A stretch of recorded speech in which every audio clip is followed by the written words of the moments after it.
So again, I'm welcoming all of you formally now. Um, and today we are going to discuss a very crucial topic for us, especially because we are going to talk about how we are actually teaching and learning international relations in this country, in the very country we are living in, that means Bangladesh. And what are the prospects for us and what are the challenges? You know, we often talk about these issues, not necessarily formally, mostly informally, uh, but there must be some sort of formal discussion, formal conversation on this particular topic, given that this issue is very important for us, especially for me as a person who is happen to be a teacher also uh, in the Department of International Relations at Jahangirnagar University. I feel this is a much needed discussion. Uh, what we are going to do today is just an initiation of that, but in future, I hope there will be, a series of talks, lectures given by different persons, students, teachers, whoever is interested in this subject. So before getting into the main discussion, I would like to share with you some of my experiences um, over the years as a student of international relations as well as a teacher. Um, One of the major experiences personally, I find that most of us, uh, I don't want to differentiate between students and teachers in this talk. Why? Why I don't want to differentiate? I will explain later. But first, uh, let me tell you, I am one of you. Okay. So when we talk about the problems of teaching and learning, please don't uh, try to put me on the other side. Okay. I'm not trying to put you on my opposite side either. So here we all are students as well as teachers. So you are listening, I'm speaking, that does not mean you are only learning from me. I'm also learning from you. This is something probably I have said several times in my classes, haven't I?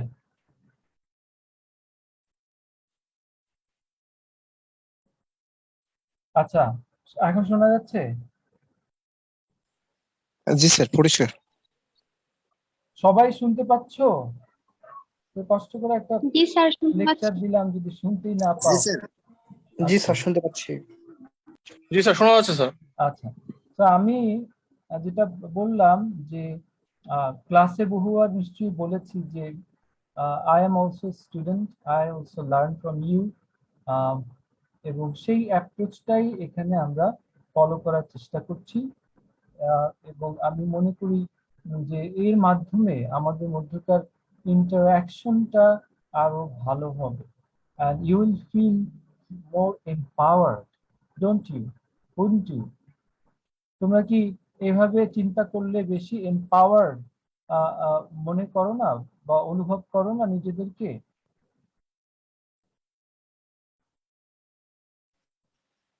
Hello? Sir, বুঝিনি বিষয়টা।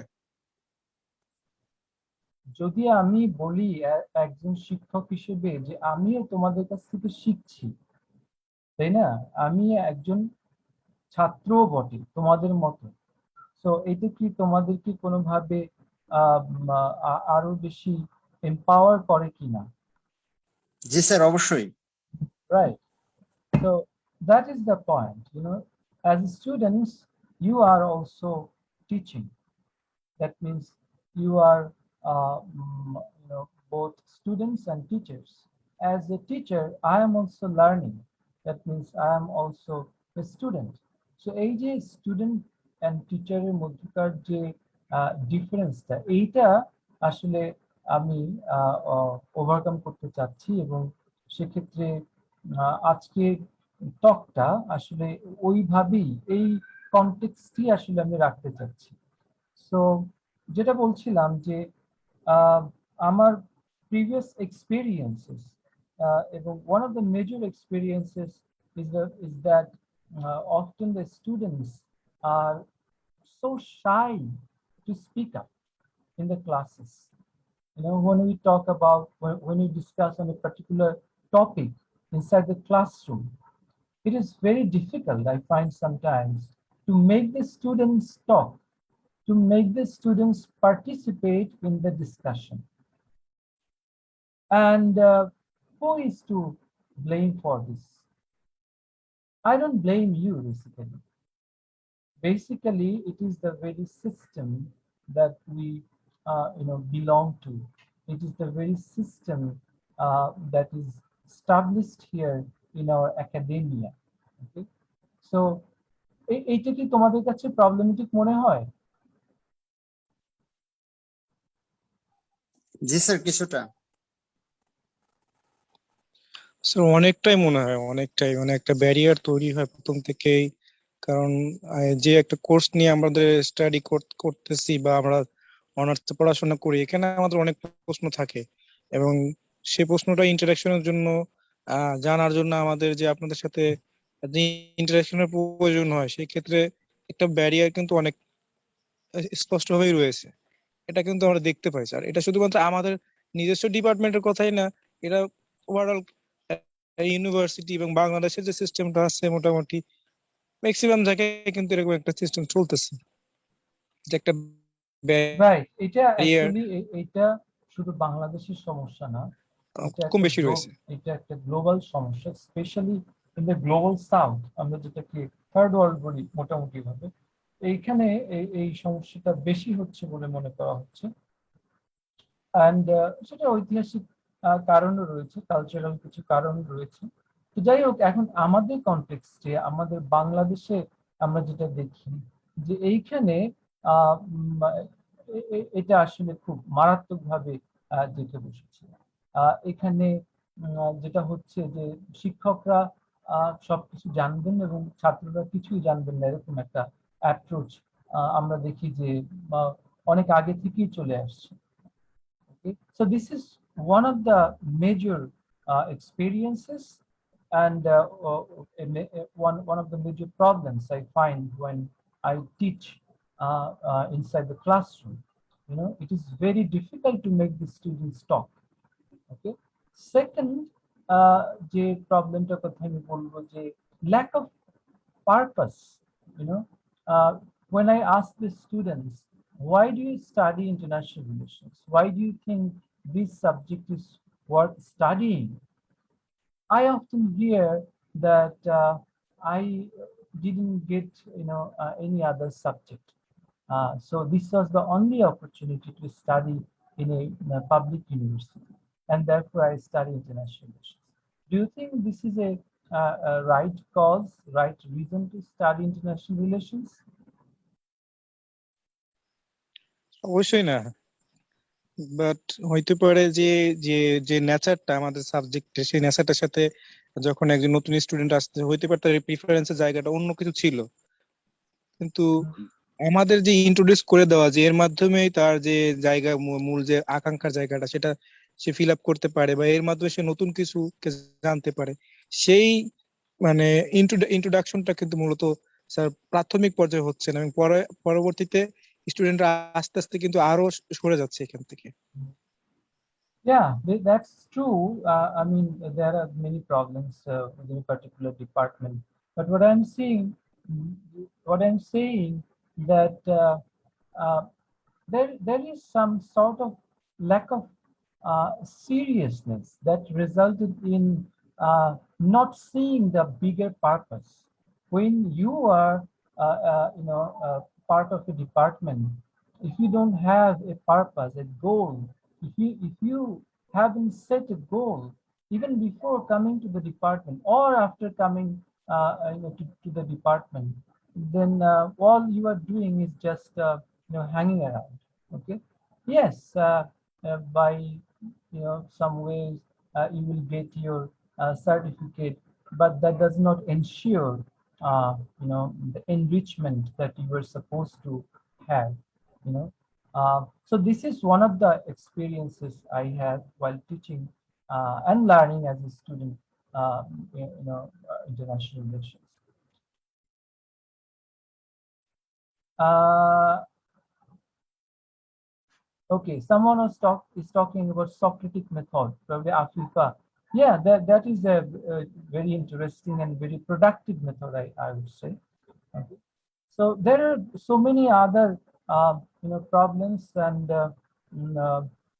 another very important problem is students are too much job oriented these days. Okay. From the very beginning, I I have seen in recent times that even the second year students are preparing for the BCS exam. That means from second year, I don't know if it is earlier in some cases, they, they prepare themselves to be a civil servant of this country. So how can you really relate these to the subject?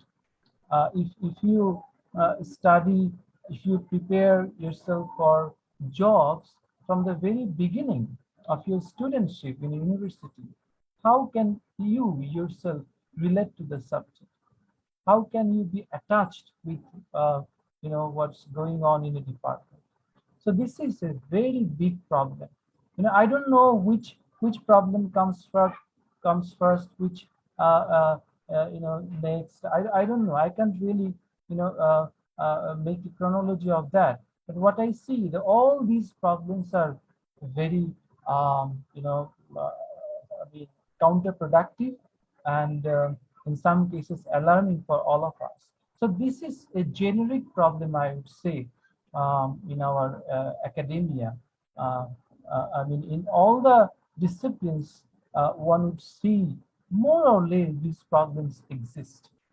But when it comes to international relations, specifically, the very subject sir you belong আমি to. Yes, go ahead, G Romana. Sir হ্যাঁ, বলো।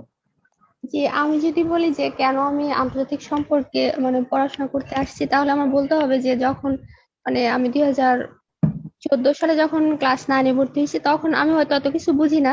তবে আন্তর্জাতিক সম্পর্ক কথাটা শুনে আমার মনে হয়েছে যে রাজনীতি এখানে আছে। এই কারণে তখনই আল্লাহর কাছে দোয়া করছিলাম যে আল্লাহ, তুমি যদি আমার এই সাবজেক্টটা পড়ার সুযোগ করে দাও, তা আল্লাহ তাআলা আমার এরকম সুযোগ দিচ্ছে। এই কারণে আমি অনেক অনেক কৃতজ্ঞ। তারপরে হচ্ছে আরেকটা বিষয়, আমি যখন সাবজেক্ট চয়েস করতে আসছিলাম, তখন 44 ইংরেজি ব্যাচের একটা ভাইয়ের সাথে কথা হয়েছিল। তো উনি আমার বলছে যে তুমি আসলে কি পড়তে চাও। তখন আমি বলছি যে আমার কাছে ইতিহাসও ভালো লাগে, অর্থনীতিও ভালো লাগে, আর রাজনীতিটাও সাথে একটু ভালো লাগে, মানে পরিণতির যে বিষয় আসে এগুলো ভালো লাগে। তারপর বলছে তাহলে যেহেতু তুমি সি ইউনিটে, তাহলে তুমি আইআর দিতে পারবা। তারপরে আমি আইআর দিছি, এই কারণে আমার আসছে। আমি কিন্তু স্যার এই কারণে অনেক বেশি মানে মোটিভেটেড ছিলাম প্রথম দিকে। কিন্তু তার পরবর্তীতে আমি ক্লাসে আপনি যে বিষয়টা বলছিলেন যে আসলে স্টুডেন্টরা মানে কোঅপারেট করতে পারে না বা ওরকম ভাবে কথা বলে না। কিন্তু আমি প্রথম দিকে কথা বলার চেষ্টা করতাম, কিন্তু আসলে কি হইতো, একটা প্রবলেম ছিল যে মানে আহ বিষয়টা বলতে গেলে যে স্যাররা মানে আমাদের যে বেঞ্চ গুলো একটু দূরে দূরে, বা মানে স্যারদের কথা ভালো করে শুনতে পাইতাম না। তো এই কারণে আসলে সব কথা একসাথে যে বলে যাব বা বলার জন্য যে সুযোগটা, ওই সুযোগটাও খুঁজে পেতাম না, এই কারণে কথা বলতে পারতাম না। তারপরে হচ্ছে আস্তে আস্তে ডিমোটিভেটেড, যে স্যার আপনার সাথে আপনি প্রথম ক্লাসে আমাদের নিয়েছিলেন যে আসলে কেন আমরা আইআর পড়তে আসছি, তারপরে এটার উপর ভিত্তি করে অনেক অনেক কিছু লিখছে। তারপর ওটা পড়ার পরে আমি আরো নতুন করে মানে আইআর পড়ার জন্য যে একটা মোটিভেশন, ওইটা খুঁজে পাইছিলাম। কিন্তু এর আগে যে 1.5 বছর 2 বছর আমার গেছে, কিন্তু ওই সময় কিন্তু আসলে আমি ওরকম ভাবে কোনো কিছু আর খুঁজে পাই না। ওই প্রথম যে আমার দিক থেকে যতখানি তৈরি হয়েছিল মোটিভেশন যে আইআর পড়বো, অতখানি ছিল, কিন্তু নতুন করে আর কোনো বিল্ড আপ হয় নাই।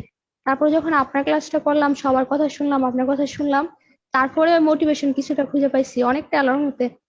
এই কারণে আসলে আমার মনে হয় যে এটা আমাদের আরো আগে থেকে যদি পরিচিত করা যেত, বা স্টুডেন্টদেরকে প্রতি বছর এই বিষয়টা নিয়ে একটুখানি বলা যেত, তাহলে হয়তো স্টুডেন্টরা এত বেশি মানে ডিপার্টমেন্ট থেকে ঝোড়া পড়ার ইয়েটা ইনশাআল্লাহ, কমতো। রোমানা, তোমার বক্তব্য আমাদের কাছে পরিষ্কার। Thank you for sharing your experience. Actually এটা আমার মনে হয় আমার আরো অন্যান্য সম্মানিত কলিগরাও করেন, বাট আমরা হয়তো আমি সেটাকে কালেকটিভলি আরো ভালোভাবে করার চেষ্টা করতে পারি। So with due respect to all, still my observation, this hasn't been done um, in a proper way so far, you know, যে কারণে not only in our department but also in other departments or in other universities or in the whole country, in the whole education system, আমরা একটা বিরাট problem লক্ষ্য করি এবং সেইটাকে আসলে অনেক আগেই এডুকেশনিস্ট যারা তারা গ্লোবালি ইন ডিফারেন্ট কনটেক্সট লক্ষ্য করেছেন এবং সেটাকে টার্গেট করে তারা তাদের অ্যাপ্রোচ, তাদের এডুকেশনাল অ্যাপ্রোচ ফিলসফি এগুলো ডেভেলপ করার চেষ্টা করেছেন। তোমরা যারা আমার ক্লাস করেছো তারা নিশ্চয়ই এই বইটার নাম শুনেছো, তাই না? পেডাগজি অফ দ্য অপ্রেসড, শুনেছো? হ্যালো? স্যার Pedagogy আমার of মনে হয় Pedagogy of the Oppressed, Paulo Freire, Brazilian philosopher Paulo Freire। আমি এই তোমাদের ক্লাসে প্রায় আসলে এই বইটার আইয়ের থিওরি ক্লাসে ইনফ্যাক্ট এই বইটার কথা বলি, এবং অন্যান্য কোর্সেও আসলে এটা প্রযোজ্য, বিশেষ করে যেহেতু এটা এডুকেশনের উপরে এই বইটা আমি লেখা, এবং পেডাগজি বিশেষ করে যে পেডাগজি নিয়ে আসলে আমরা আজকে কথা বলতে এসেছি সেটার উপরে যেহেতু বইটা, তো সেক্ষেত্রে এই বইটা খুবই গুরুত্বপূর্ণ এবং আমি সবাইকে রেকমেন্ড করি এই বইটা পড়ার জন্য।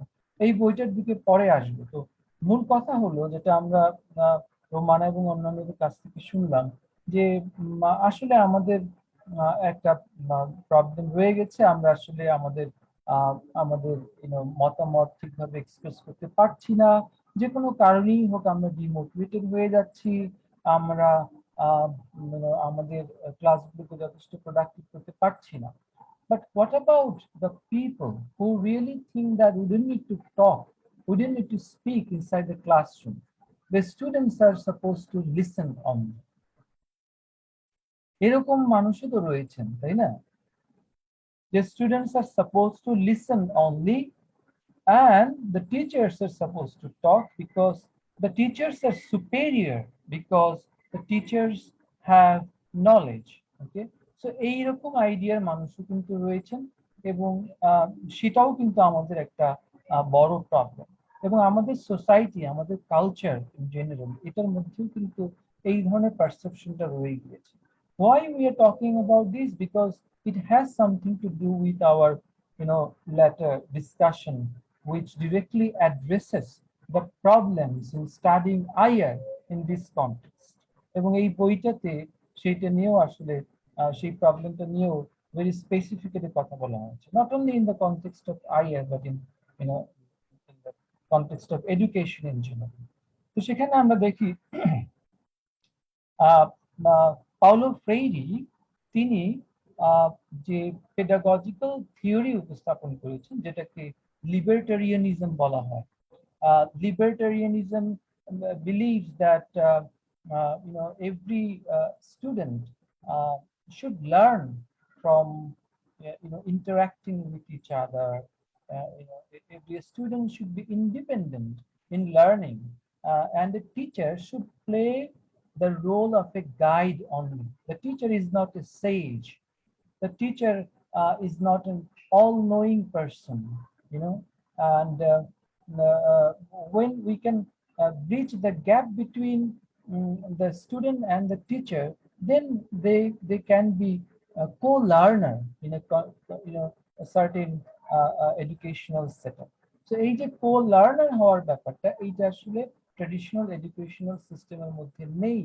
আমরা ট্রেডিশনালি যেটা বলেছি যে শিক্ষক শুধু বলে যাবেন, ছাত্ররা শুনবে, তারা শুধু শিক্ষকের কাছ থেকে জানবে, এইটাকে ফ্রেইরি বলছেন the banking model of education.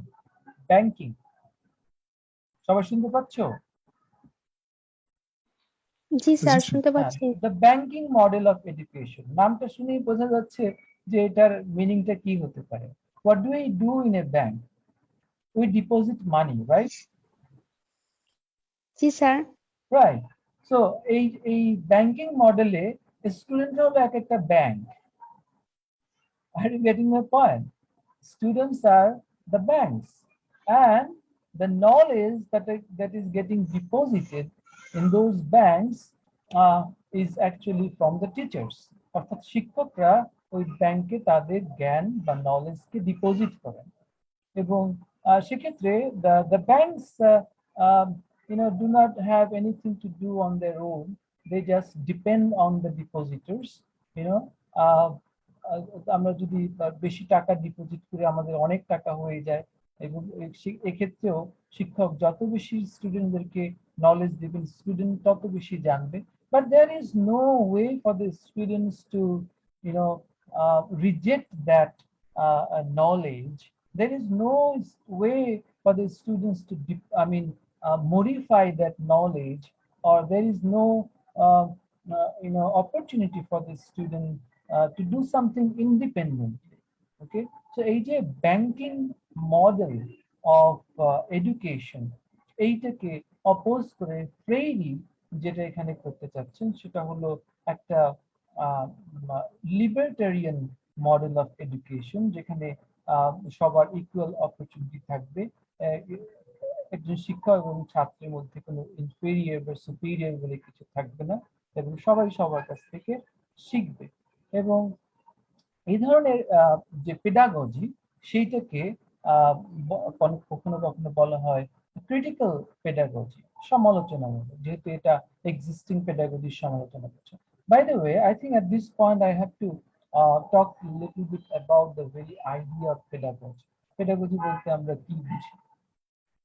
নিশ্চয়ই তোমাদের পেডাগজি এই ওয়ার্ডটা সম্পর্কে জানাশোনা আছে, যেহেতু তোমরা সবাই ইউনিভার্সিটিতে পড়ছো, বিভিন্ন সময় এই টার্মটা তোমাদের কাছে এসেছে, আই হোপ। আর যদি নাও এসে থাকে সমস্যা নেই, তোমরা পেয়ে যাবে বিভিন্ন জায়গায়। আজকে খুব সংক্ষেপে যদি বলি, pedagogy is the very process of teaching and learning. পেডাগজির বিভিন্ন ডেফিনিশন রয়েছে। This is also considered a discipline, an academic discipline to be exact, where we study how to teach and how to learn. I'm actually simplifying a little bit the very idea of pedagogy for the purpose of our discussion. এখানে আমাদের খুব in-depth pedagogical theoretical discussion এর প্রয়োজন নেই। So pedagogy বলতে simply আমরা এখানে the very process of teaching and learning বোঝাচ্ছি। এবং পেডাগজির বিভিন্ন থিওরি রয়েছে, তার মধ্যে একটা তো বলেইছি যে লিবার্টারিয়ানিজম, which is developed by Paulo Freire, Brazilian philosopher, যেটাকে ক্রিটিক্যাল পেডাগজি বলা হয়, যেটা actually I am adopting today in my discussion, যেটা অ্যাকচুয়ালি আমি এর আগেও আমার ক্লাসগুলোতে ব্যবহার করার চেষ্টা করেছি, sometimes successfully but most of the times quite unsuccessfully. But however, আমি এখনো মনে করি যে this is the most important pedagogical theory. এছাড়াও আরো কিছু থিওরি রয়েছে। মেজর থিওরি গুলোর মধ্যে একটাকে বলা হয় বিহেভিয়ারিজম, যেখানে দেখানো হয় যে students behaviour is actually shaped by their environment. অর্থাৎ আমরা যে পরিবেশের মধ্যে বসবাস করি, এই পরিবেশের দ্বারাই আমাদের আচরণগুলো শেপড হয়ে যাচ্ছে। So therefore, the key here is the environment. If we can control the environment, we can teach the students whatever we want as educators. Okay? তাহলে এডুকেটর বা শিক্ষক যারা, তারা যদি এনভায়রনমেন্টকে কন্ডিশন করতে পারেন according to their wish, they can also control the behavioral pattern of the students. অর্থাৎ এখানে আমি কি শেখাবো, আমি কোনভাবে শেখাবো, এই সব কিছুই আসলে ডিপেন্ড করে কোন ধরনের এনভায়রনমেন্ট আমি এখানে স্টুডেন্টের সামনে স্থাপন করছি, স্টুডেন্ট কোন এনভায়রনমেন্টের মধ্যে শিখতে বাধ্য হচ্ছে। সো এটা আসলে ভেরি মাচ কন্ট্রোলেবল, অ্যান্ড এইটা এই অ্যাপ্রোচে একজন মানুষের, একজন ইন্ডিভিজুয়াল বা একজন স্টুডেন্টের যে innate বা inherent বা inherited যে ক্যাপাসিটি টু লার্ন, সেটাকে খুব একটা গুরুত্ব দেওয়া হয় না। বরং এনভায়রনমেন্টের যে ইনফ্লুয়েন্স ওভার দ্য স্টুডেন্ট সেটাকেই সবচেয়ে বেশি গুরুত্ব সহকারে দেখেন। আর একটা approach, I mean one of the major approaches, সেটাকে বলা হয় social constructivism.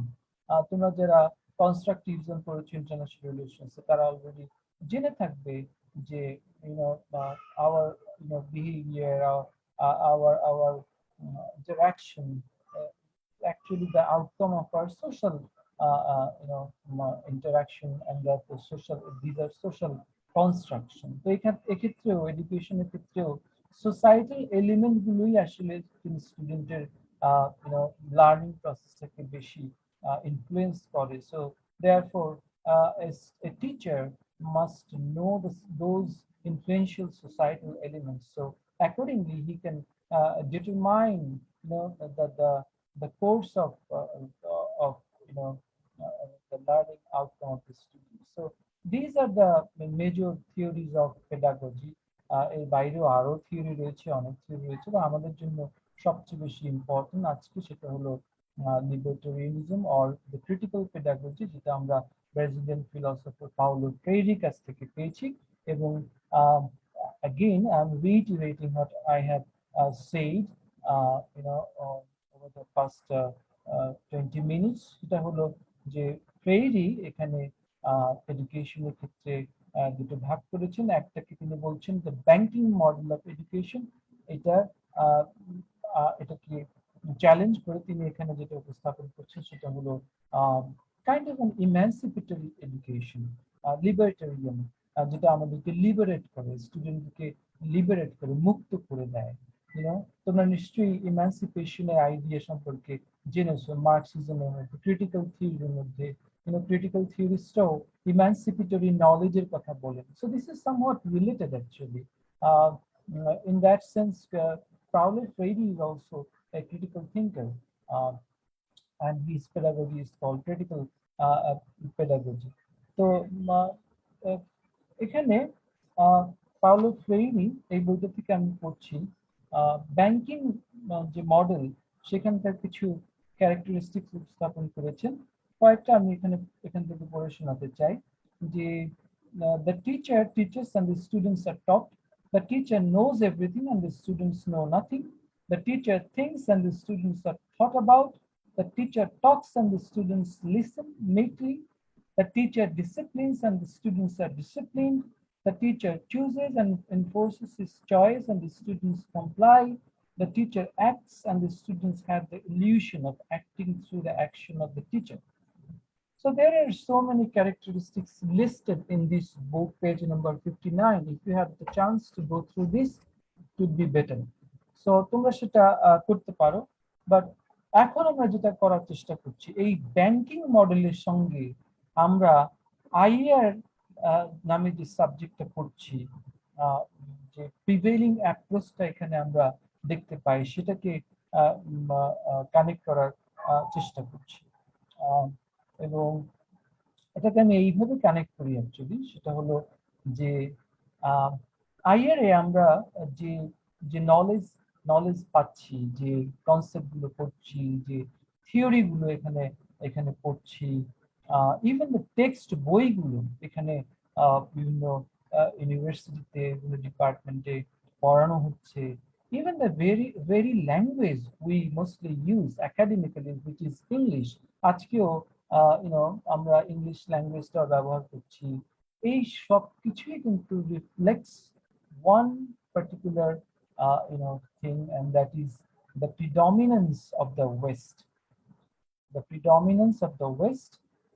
We all know that West is very dominant when it comes to knowledge building and knowledge dissemination, but when it comes to international relations or higher, this is even more so. Do you agree with me?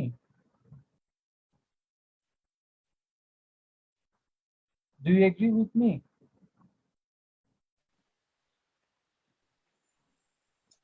G sir. আচ্ছা, কি বলেছি বলো তো? Sir আপনি বলেছেন যে মানে West, মানে যে প্রাচ্যের যে রাষ্ট্রগুলো আছে এগুলো আমাদের নলেজের ক্ষেত্রে অনেক মানে এগিয়ে আছে এবং আমাদেরকে পিছানোর ক্ষেত্রেও তাদের একটা অবদান রয়েছে। আর আয়ার সম্পর্কেও I বলছেন think কিছু। you missed something. আমি যেটা বলেছি, thank you for your response. Actually response করতে হবে। এই যে রেসপন্স করছো না, দেখো দুই একজন কথা বলছো, অন্যরা কেউ কথা বলছো না, this is problem. This is the very problem I am talking about. You understand? এই যে দেখো ওয়েস্ট, ওয়েস্ট কি করছে? ওয়েস্টের সব নলেজের সব ফিল্ডেই এখন তারা খুব ডমিনেন্ট, তাই না?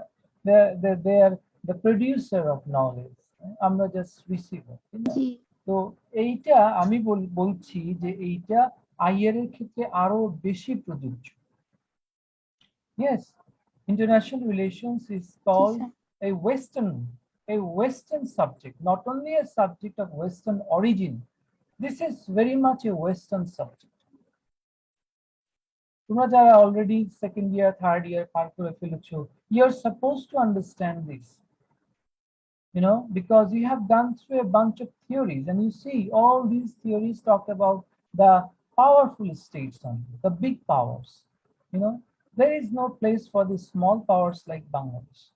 কোনো একটা পার্টিকুলার থিওরি কিন্তু স্মল পাওয়ারকে ফোকাস করে না, এবং স্যার থিওরাইজিংটা আসলে স্যার এই কারণে হচ্ছে যে আমাদের কাছে বিষয়গুলো একটু কম ইন্টারেস্টিং মনে হয়, কারণ যখন আমরা এই থিওরি গুলো দিয়ে রিলেট করি তখন দেখা যায় যে আমাদের ভূমিকা আসলে খুবই কম। হ্যাঁ, কিন্তু এইটা আবার in a different way could be even more interesting for you, তাই না? কারণ তুমি একটা রেডিমেড জিনিস হাতে পেলে এবং সেটার মাধ্যমে সবকিছু সমাধান করলে সেটা বেশি ইন্টারেস্টিং, নাকি তুমি নতুন করে নিজে নিজে কিছু করছো এবং সেটার মাধ্যমে তুমি কিছু করার চেষ্টা করছো? Which one is more interesting? Sir পরের স্যার নিজে কিছু করাটা বেশি ইন্টারেস্টিং। এক্স্যাক্টলি। তো সেটাই বলছি যে আইআর কে যদি আমরা আমাদের মতো করে শিখতে চাই, জানতে চাই, so we have to take part in knowledge building in this subject, তাই না? এই সাবজেক্টের যে নলেজ জি স্যার। প্রোডাকশন, এতে আমাদেরও অংশীদারিত্ব চাই, আমাদেরও পার্টিসিপেশন চাই। আমরা যদি সেটা করতে না পারি, তাহলে this subject will always remain a so called western subject. Actually কোনো ফিল্ড অফ নলেজই তো ইস্টার্ন, ওয়েস্টার্ন, নর্দার্ন, সাউদার্ন হতে পারে না, পারে কি? না স্যার, স্যার আমার একটা কথা ছিল এখানে। হ্যাঁ, বলো। স্যার কথাটা হচ্ছে যে আমরা যখন মানে আমাদের তো যেহেতু আমাদের বাংলা ভাষা দিয়ে আমাদের আন্তর্জাতিক সম্পর্কে লেখা বই কম, তবে মোটামুটি তারেক শামসুর রহমান স্যার লিখেছেন। কিন্তু আমার যেটা অনুরোধ সেটা আমাদের ডিপার্টমেন্টে আরো আপনি আছেন স্যার, আরো আরো যারা আছে আপনারা সবাই মিলে তো স্যার অনেকগুলো বই লিখতে পারেন, তাহলেই কিন্তু আমাদের বাংলাদেশের যে বিষয় সেগুলো কিছুটা হলেও উঠে আসবে।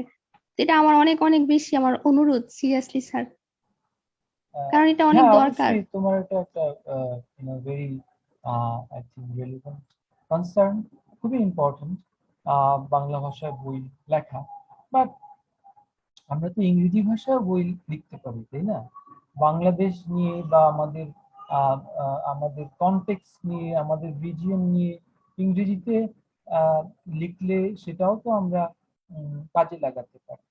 তো ইংরেজিতেও তো জি আমরা স্যার দেখি যে অবশ্যই। সেভাবে আমরা লিখতে পারছি না, নলেজের চর্চাটাই হচ্ছে না।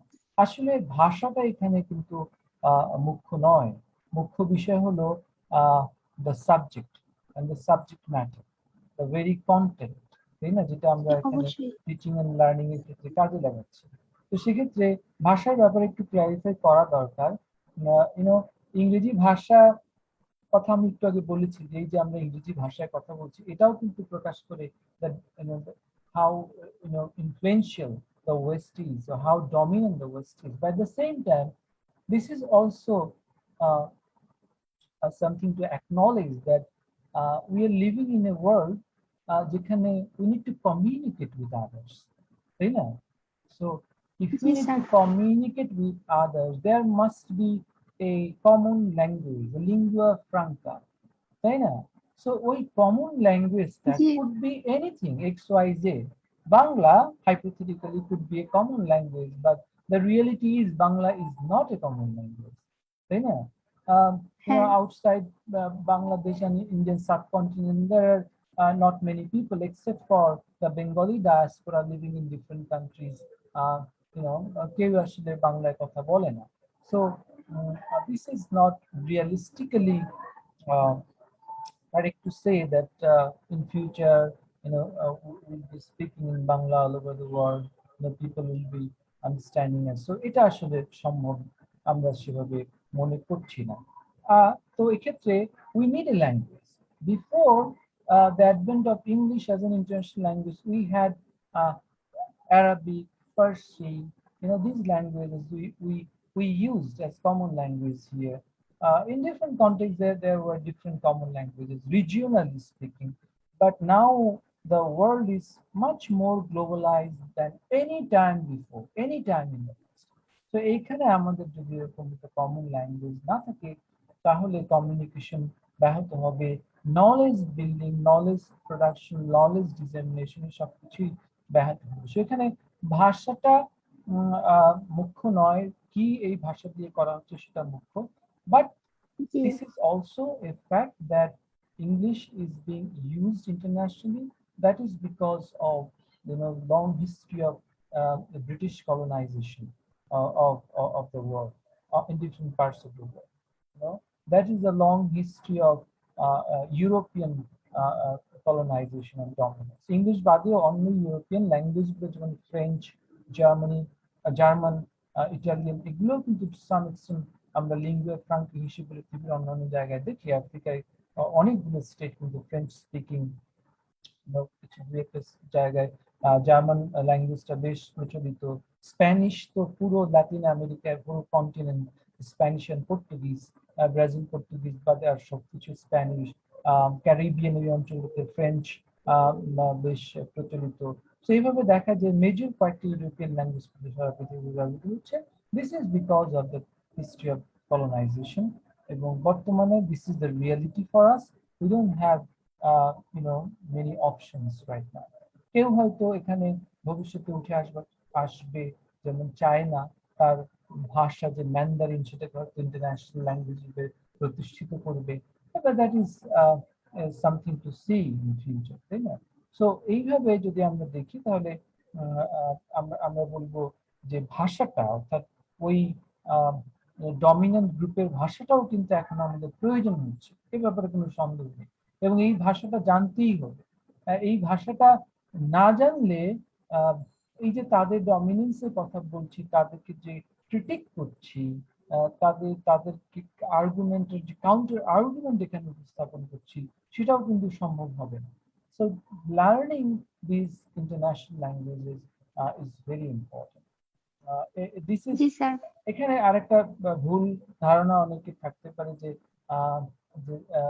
যারাই আমরা একাডেমিক্যালি ইংরেজি ভাষাটা ব্যবহার করছি, probably we are representing that dominant group. Actually we don't uh, uh, necessarily do that. Some people might be doing that. তাদের পারসেপশন, তাদের আইডিয়াস ডিফারেন্ট হতে পারে, বাট সবাই কিন্তু সেই পারপাসটা সামনে নিয়ে করে না। সো যেটা এখানে বলতে চাচ্ছিলাম যে ডমিনেন্স আসলে বিভিন্ন ওয়েজ রয়েছে, এবং সেগুলো অবশ্যই আমাদের মাথায় রাখতে হবে। আর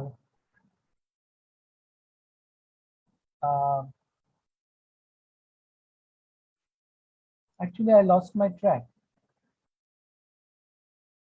বদিরুজ্জামান, কোথায় ছিলাম যেন?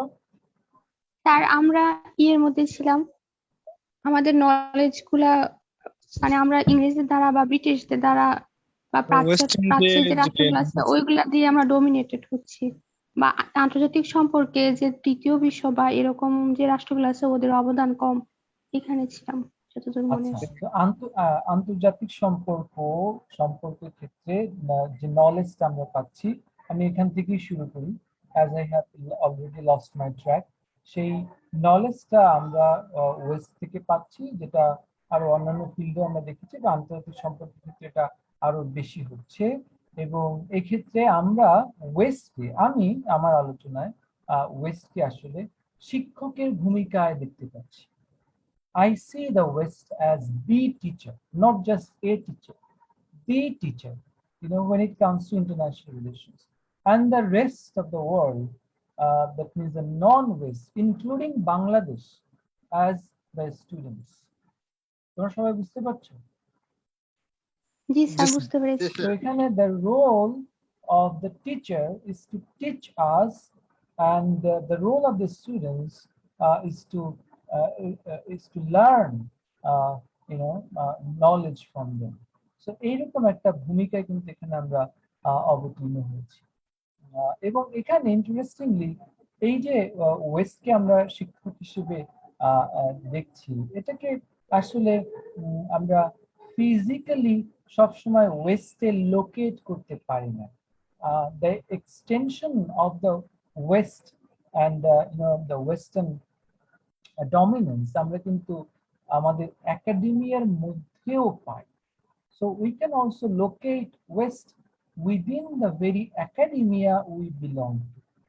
অর্থাৎ আমরা যে একাডেমিয়ার মধ্যে রয়েছি সেখানেও কিন্তু ওয়েস্ট সামহাউ এক্সিস্ট করে বা ওয়েস্টকে রিপ্রেজেন্ট করে এরকম লোক, এরকম আইডিয়াস আমরা সেখানে দেখতে পাচ্ছি। সো ইন দ্যাট কেস আমরা এখানে যেটা বলতে চাই সেটা হলো, when it comes to teaching and learning international relations, the way most of us, that means the teachers, এখানে আমি শিক্ষক হিসেবেই বলছি, and the way most of the students view this learning process, view this teaching and learning is actually very much Western. So in that sense, we are facilitating Western learning, especially in international relations, and therefore we are part of the West in this regard, ideationally at least. Ideationally, sometimes without even knowing. অর্থাৎ আমরা যে ideationally Western, এটা অনেক সময় আমরা বুঝিও না। তো এই যে ওয়েস্ট আমাকে বা আমাদেরকে এভাবে মোটিভেট করেছে, কনভিন্স করেছে, এইটা কিন্তু এটার মধ্যে ওই যে ব্যাংকিং মডেল অফ এডুকেশন, সেটার একটা রিফ্লেকশন কিন্তু লক্ষ্য করা যাচ্ছে। ব্যাংকিং মডেলে যেভাবে একজন ছাত্র শিক্ষককে সম্পূর্ণভাবে বিশ্বাস করেন, যেভাবে শিক্ষককে তিনি মনে করেন, oh my goodness, he is a great man, a noble man, a sage, he knows everything, I will always be relying on my teacher, right? This is the approach of a student in a banking model.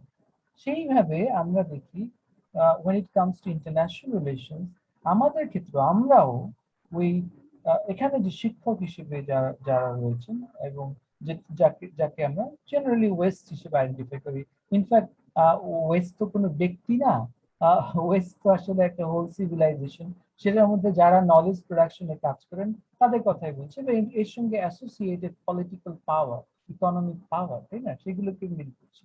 তো তাদের কাছ থেকে আমরা যেটা পাচ্ছি as students, we take it as it is, এবং without much critiquing or criticizing, because we find in a position ourselves in a position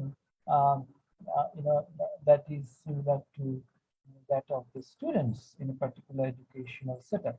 So সেক্ষেত্রে এই যে ওয়েস্টার্ন নলেজকে উইদাউট ক্রিটিসিজম অ্যাকসেপ্ট করার যে প্রবণতা, এটি কিন্তু ব্যাংকিং মডেল অফ এডুকেশনকে রিপ্রেজেন্ট করে। At the same time, Western scholars, Western institutions, Western political bodies, তারাও কিন্তু আমাদেরকে সেভাবেই দেখছে।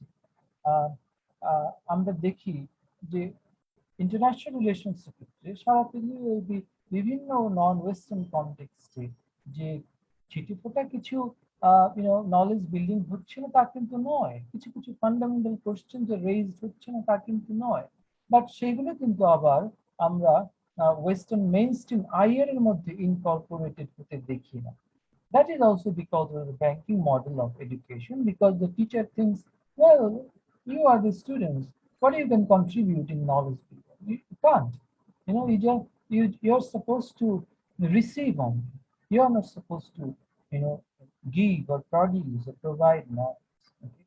So এরকম একটা অ্যাপ্রোচ কিন্তু সেই টিচার বা ওয়েস্টের মধ্যে আমরা লক্ষ্য করছি।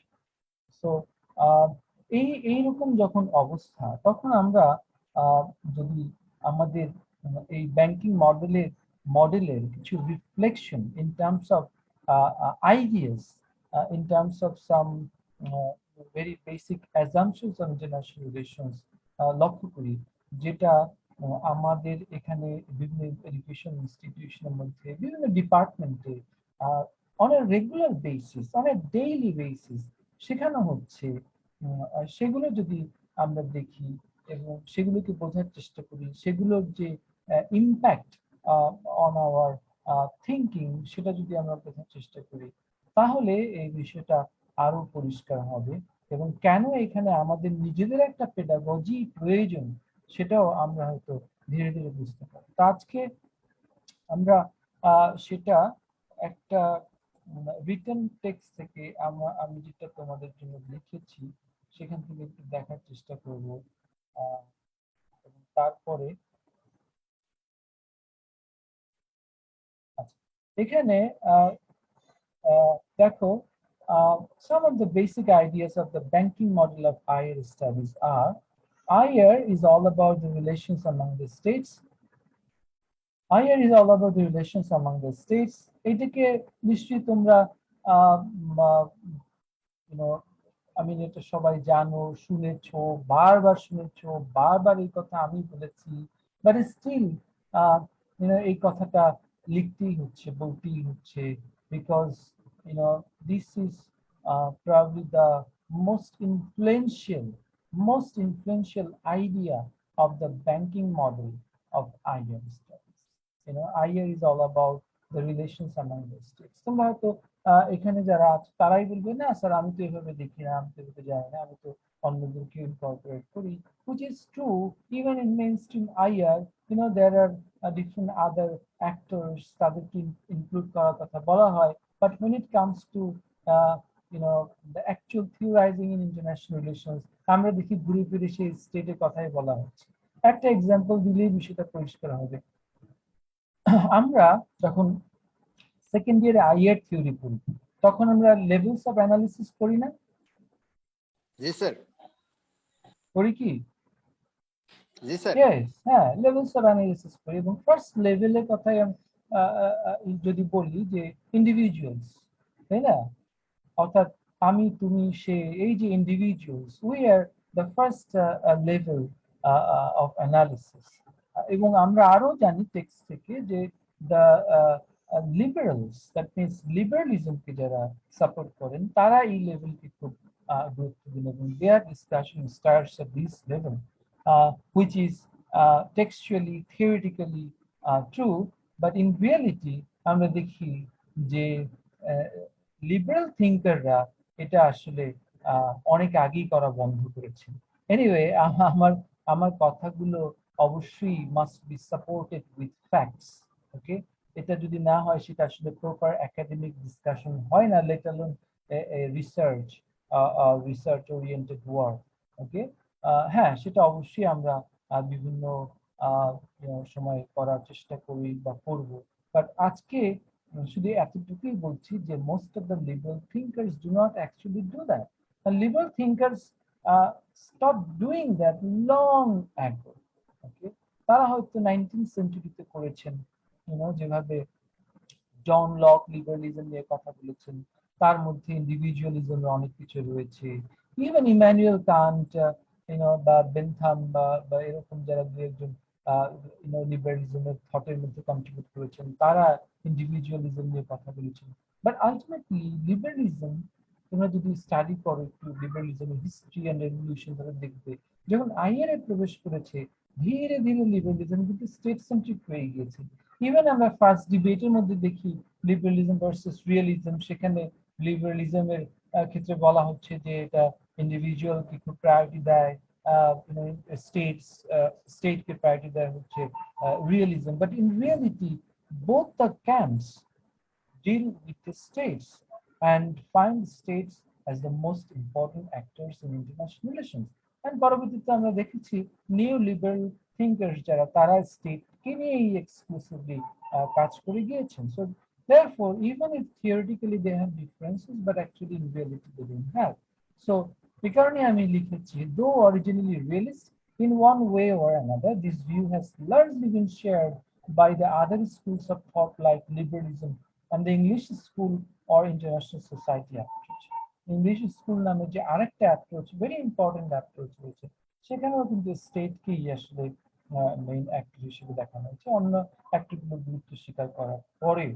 Okay, other theories and meta theories like Marxism, critical theory, postmodernism, constructivism, and feminism, though critical of traditional IR, could not successfully change the course of action in this academic discipline. এগুলো চেষ্টা করেছি, এই থিওরিগুলো sir চেষ্টা হ্যাঁ হ্যাঁ বলো। Sir sir IR is all about the relations among the states, এটা কিভাবে স্যার ব্যাংকিং সিস্টেম হলো যদি আরেকটু বলতেন। ব্যাংকিং মডেলের যে আইডিয়াস সেগুলোই আমরা এখন আলোচনা করছি। একটু আগে ব্যাংকিং মডেলের সঙ্গে কিভাবে আমরা এই আমাদের আইআর স্টাডিকে রিলেট করি সেটা নিয়ে বলার চেষ্টা করেছি, এইভাবে যে আমরা ওয়েস্টের কাছ থেকেই এই নলেজ পাচ্ছি এবং যা কিছু পাচ্ছি উইদাউট কোশ্চেনিং অ্যাকসেপ্ট করছি। একটা ব্যাংকিং মডেলে এটাই করা হয়, শিক্ষক যা বলেন স্টুডেন্ট সেটাই অ্যাকসেপ্ট করেন এবং স্টুডেন্ট শিক্ষককে জ্ঞানের আধার মনে করেন এবং সুপেরিয়র মনে করেন। বুঝতে পেরেছ? তো আমরা এই ওয়েস্টের কাছ থেকে যেটা পাচ্ছি সেটা যেহেতু ক্রিটিক্যালি দেখছি না, সেভাবে অ্যাকসেপ্ট করছি, এই কারণে এটাকে ব্যাংকিং মডেল বলা হচ্ছে, because West is depositing knowledge here. What is the main theme of banking system? Depositing your money, right? You are depositing your money in your accounts. So এখানে ওই স্টুডেন্টরা হলো ওরকম ডিপোজিট করার একটা জায়গা, যেখানে ব্যাংকিং মডেলের মধ্যে যিনি শিক্ষক তিনি নলেজ ডিপোজিট করেন এবং students are expected to preserve that knowledge, to safeguard the knowledge, and not to criticize, not to modify, not to change anything. You understand? So এইভাবে আসলে ব্যাংকিং মডেল কাজ করে। ব্যাংকিং বলতে লিটারালি ব্যাংক যেভাবে কাজ করে সেটা আসলে এখানে বোঝানো হচ্ছে, এবং সেই ব্যাংকিং মডেল দিয়ে যারা এখানে নলেজ ডিপোজিটের কাজটা করেন তারাই যে সুবিধা পান, তাদেরই যে আসলে এখানে ইন্টারেস্ট থাকে, সেই তারাই তাদের স্বার্থেই যে এখানে তাদের নলেজটা তারা বাড়িয়ে নিতে চান, সেটাও কিন্তু আমাদের মাথায় রাখতে হবে। সো এইটা আমরা যদি বুঝি, তারপরের কথা কিন্তু এই যেগুলো বলা হচ্ছে, তাহলে এই ব্যাংকিং মডেল থেকে আমরা কি কি পাচ্ছি, কি কি প্রধান আইডিয়াস এখানে রয়েছে। একটা হলো I is all about the relations among the states. আমি কিন্তু এখানে বলে রাখছি যে আমরা সবাই জানি যে না, এই কথাটা আমরা এইভাবে সবাই বুঝি না, আমরা সবাই এভাবে অ্যাকসেপ্ট করি না। আমরা জানি যে এখানে অন্যান্য অ্যাক্টরস রয়েছে যাদের নিয়ে আইয়ের কথা বলে, আইয়ের কাজ করে, but generally আমরা এটা must acknowledge that this is still very much predominant, very influential among the scholars and students as well. Okay, so এইটাকে আমরা একটা মেজর ব্যাংকিং মডেলের একটা মেজর আইডিয়া হিসেবে দেখাচ্ছি। তারপরে related to the first point is the idea of nation in international relations. Idea of nation international relation. Sir বুঝতে পেরেছি এখন, স্যার ক্লিয়ার। হ্যাঁ, সো স্যার সেক্ষেত্রে হচ্ছে sir critical theory, post modernism এগুলো হচ্ছে স্যার মানে আমাদের পার্সপেক্টিভ তুলে ধরেছে, এই জন্য স্যার এই থিওরিগুলো পড়তে একটু ভালো লাগে আর কি। রাইট, তো এখানে তাদেরও ব্যর্থতা রয়েছে, আমি যেটা উল্লেখ করেছি যে তারা ট্র্যাডিশনাল আইআর কে ক্রিটিক্যালি দেখছে, but they are not successful enough to change the course of action in this academic discipline. IR এর মধ্যে কিন্তু এখনো তারা ডমিনেন্ট হতে পারেনি, ইভেন কাছাকাছিও যেতে পারেনি ডমিনেন্সে। ওয়েস্টার্ন আইআর যেটা যেভাবে ছিল সেভাবেই আছে, সেখানে ওই লিবারালিজম, রিয়েলিজম, নিও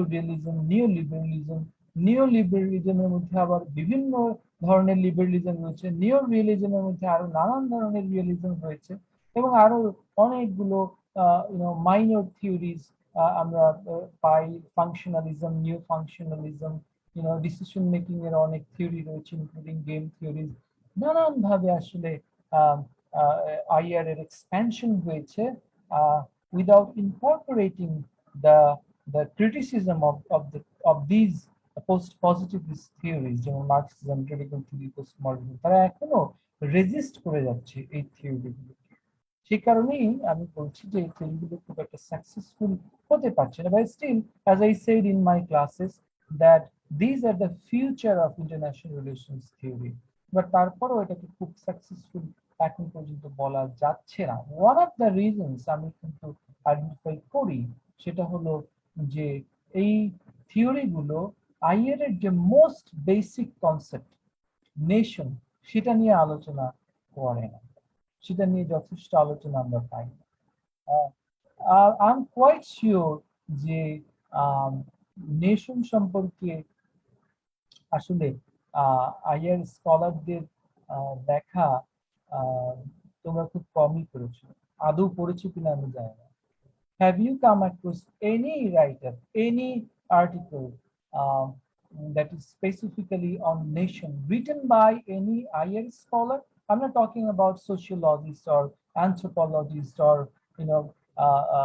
scholars of other disciplines. I'm talking about higher scholars. Have you come across any writer or article, scholarly article? তোমাদের কি মনে হয়? না স্যার। কেউ কি পেয়েছো এখানে যারা যারা উপস্থিত আছে?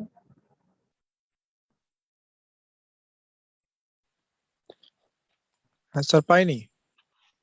পাওনি? আমিও পাইনি, আমিও পাইনি। Yes, there are, you know, minor, very minor discussion on these ideas here and there, but there is nothing significant in that. তার মানে নেশনের যে আইডিয়া প্রিভেইলিং অর্থাৎ মেইন স্ট্রিম আইয়ার এ যেভাবে উপস্থাপন করা হয়েছে, that has been taken as granted. You know, it is something given, it is something natural. We don't need to question that. আমাদের মনোভাবটাই এরকম, অর্থাৎ ওয়েস্টার্ন স্কলারদের তো অবশ্যই আমাদেরও তার পাশাপাশি দেখো ব্যাংকিং সিস্টেম কিভাবে কাজ করছে, তাই না? লাইক টিচার লাইক স্টুডেন্ট, তাই নয় কি? অর্থাৎ শিক্ষক যেভাবে ভাববেন স্টুডেন্ট সেভাবে ভাববেন। তো এই জন্যই আসলে এটাকে ব্যাংকিং মডেল বলা হচ্ছে, বা আমি এটাকে এভাবে ক্রিয়েট করছি। সো নেশন এত গুরুত্বপূর্ণ একটা কনসেপ্ট, যেটার উপরেই আসলে দাঁড়িয়ে হচ্ছে the whole idea of international relations, and the academic discipline called international relations. International relations কে নিশ্চয়ই তোমরা দুইভাবে দেখো, as a phenomena and as a field of study, তাই না? তো সেক্ষেত্রে আমরা কোনো ক্ষেত্রেই কিন্তু নেশনকে যথেষ্ট discussed দেখি না, let alone critiquing the idea of nation, prevailing idea of nation. তোমরা যারা এথনিসিটি ন্যাশনালিজম পড়েছো তারা হয়তো আমার ভিউ পয়েন্ট বা আমার অপিনিয়ন কিছুটা জানো এক্ষেত্রে। But I'm talking about established, higher scholars. I don't even consider myself a scholar. As I said, I'm a student of international relations. Okay, so established higher scholars, whether they are in the West or in the East or in the non-West, they don't talk about nation. The very idea of nation, the discussion of nation, is completely absent in the study of international relations. পরবর্তীতে আমরা বিভিন্ন সাবফিল্ডের মধ্যে nation সম্পর্কে কিছুটা জানার চেষ্টা করি, specially when it comes to the discussion of ethnicity and nationalism, but সেটার যে ইম্প্যাক্ট থিওরিটিক্যালি সাবজেক্টের উপর পড়বে, কনসেপচুয়ালি পড়বে, ওই লেভেলের ডিসকাশন আসলে কখনোই হয় না বা হচ্ছে না। Therefore, in IR, the terms nation and state are almost synonymously used. Therefore, the United Nations is actually an organization of the states. তোমাদের মনে কি কখনো এই প্রশ্ন জাগেনি যে আমরা তো ইউনাইটেড নেশনস বলছি, বাট সেখানে তো আসলে সবগুলোই স্টেট, তাহলে নেশন আর স্টেট কি তাহলে একই? এই প্রশ্নটা কি তোমাদের মধ্যে এসেছে কখনো? না sir. This is the proof that not only you, we all are victims of this banking model. যেভাবে বলেছে সেভাবেই আমরা এটাকে বুঝেছি, সেভাবেই অ্যাকসেপ্ট করেছি। স্টেট এবং ন্যাশনাল একটা কনফিউশন সবসময় কাজ করছে, কিন্তু ডেফিনেশনটা ঠিক মতন পাই নাই। হ্যাঁ, মানে you are not to blame for this. Actually, this is you know the academia we belong to, and the sir way. Yes. Sir state আর নেশন নিয়ে আমরা যখন একাদশ দ্বাদশ শ্রেণীতে পড়েছিলাম তখন একটা মানে অধ্যায় ছিল জাতি এবং রাষ্ট্র, মানে নেশন এবং স্টেট। তখন ওইখানে একটু নেশন আর স্টেট নিয়ে পড়ছিলাম, এবং ইউনাইটেড স্টেট বলতে আসলে আমি যেটা বুঝতে পেরেছিলাম, বা ইউনাইটেড নেশন বলতে তখন তো জাতি রাষ্ট্র পড়ি না, জাতি মানে জাতি সমূহের সমন্বয়ে একটা রাষ্ট্র গঠিত হয়েছে এটা ভাবছি, কিন্তু অন্য রাইট। কিছু। হ্যাঁ, এটা ওই যে একটু আগে বললাম যে আমরা বিভিন্ন সাবফিল্ডের মধ্যে এগুলো পড়ি, বিভিন্ন সাব ডিসিপ্লিনের মধ্যে এগুলো পড়া হয়, বিভিন্ন কোর্সের মধ্যে এগুলো আলোচনা করা হয়, বাট মেইন স্ট্রিম আইআর এর মধ্যে এখনো নেশন এবং স্টেটের মধ্যে কোনো পার্থক্য করা হচ্ছে না বা করা যাচ্ছে না। That is the point. The point is not that we don't know the difference between nation and state. Are you getting my point, Romana? সমস্যাটা এই নয় যে আমরা নেশন এবং স্টেটের মধ্যে জি পার্থক্য স্যার। জানি না। We know the difference. We know the difference. Even the Western academia 50, 60, 70 years ago, they differentiated nation from the state, or state from the nation. The very term, the nation state, is the proof that there is a difference between nation and state. যদি তাই না হয় তাহলে স্টেটের সঙ্গে কেন nation যুক্ত করতে হবে, to mean something very exclusive, তাই না? তার মানে নেশন এবং স্টেটের মধ্যে পার্থক্য রয়েছে, এবং সেটা তারা জানতেন, সেটা এখনো তারা জানেন, but still when it comes to international relations, when it comes to the very idea of international, they don't differentiate between nation and state. আমরা কি কখনো ভেবেছি যে এটার এপিস্টেমোলজিক্যাল এক্সপ্লেনেশনটা কি হতে পারে, জাস্টিফিকেশনটা কি হতে পারে, এটার ontological impact? Am I audible and visible?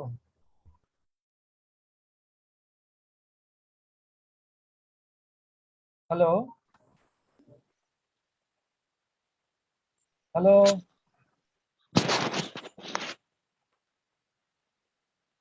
তোরা দায়িত্ব নিবি না প্ল্যাটফর্মের? হ্যাঁ, আমাকে কি কুদ্দুস? জি দেখা ভাই, যাচ্ছে, শোনা আমাদের যাচ্ছে? আমাদের হচ্ছে যে লামিয়া আছে, আফিফ সব মিমপ আছে। হ্যাঁ স্যার, শোনা যাচ্ছে। হ্যাঁ, so shall I start again? G sir. Okay. তাহলে যেটা আমরা দেখতে পাচ্ছি যে there is no differentiation between nation and state in international relations, and that must have some reasons, but we don't look for those reasons, and we are taught like that, we are conditioned like that. Conditioned by whom? Conditioned by whom? Conditioned by the global political establishment representing the West, conditioned by the global academic establishment representing the West. So therefore, international relations, the name of international relations, we are basically studying interstate relations. আমি জানি না এইটা যদি কাউকে খুব বেশি না ভাবায় as students of international relations, তাহলে আর কি ভাবাতে পারে? Because if you understand how many kinds of nations are there, how many kinds, and we are exclusively using this term to mean states, what could be the implication of these for others? এটা যদি আমরা চিন্তা করি তাহলে কিন্তু এটা আমাদেরকে অবশ্যই ভাবতে বাধ্য। তারপরে আরেকটা ভেরি ইম্পর্টেন্ট আইডিয়া, হ্যাঁ স্যার, নেশন যদি এত গুরুত্বপূর্ণ হয়ে থাকে তাহলে থিওরিস্টরা কেন এটাকে গুরুত্ব সহকারে দেখে না বা এটা এইভাবে কথা বলে না? এক্স্যাক্টলি, এটাই তো আমার প্রশ্ন। এটাই তো আমি বলছি যে কেন এইটা আমরা এভাবে ভাবছি না, এই প্রশ্নটা কেন করছি না, তাই না? এই প্রশ্নটা তো অবশ্যই আমাদের করতে হবে। প্রশ্ন না করলে তো আনসার পাওয়ার কোনো প্রশ্নই ওঠে না, তাই না? তো অবশ্যই তুমি যেহেতু প্রশ্ন করেছো, আনসার পাবে। Just have a little patience. আমরা যেহেতু একটা ফ্লো এর মধ্যে রয়েছি, আমরা এখন এটা মেনটেন করি, পরে নিশ্চয়ই আমি এটাতে আবার ফিরে আসবো। এবং আমার এই আলোচনাটা boring discussion, as I said before, this boring discussion will be continuing. এটার ফার্স্ট পার্টটা আজকে, তারপর second part, and possibly a third part will also be there. So don't worry, I will be here to answer this question. Okay. So তারপরে যেটা আমি দেখতে পাচ্ছি, sovereignty of the states is the cornerstone of the international system. Sovereignty of the states. Sovereignty যে ধারণা আমরা জানি খুবই গুরুত্বপূর্ণ। ইভেন আমাদের যে পপুলার পারসেপশন, সেটার মধ্যেও কিন্তু আমরা এটাকে খুব গুরুত্ব দিয়ে থাকি। Which is understandable, living in a country like Bangladesh, which is relatively a new country, um, in international system, and we have achieved our independence through a lot of bloodshed and sacrifice. So we are kind of emotionally attached with our state and state sovereignty. So it's understandable that we value a lot this concept, and this is something that empowers us, we think, our state, sovereignty. The sovereignty is the cornerstone of the international system also. With some minor differences, all the major schools of thought in IR are in a similar position in this case. According to this understanding, sovereign states are equals in international system and are supposed to be treated as such. However, when it comes to the phenomena called international relations, we see a state's status vary immensely depending on their relative powers. তার মানে সভেরেন্টির যে আইডিয়াটা, সেটাও আমরা banking মডেলের মাধ্যমে যেভাবে পাচ্ছি, this is something unchangeable, this is something স্যাক্রিড, that this makes the states equals. এইভাবে স্টেট গুলোকে আমাদেরকে দেখতে হবে, ট্রিট করতে হবে।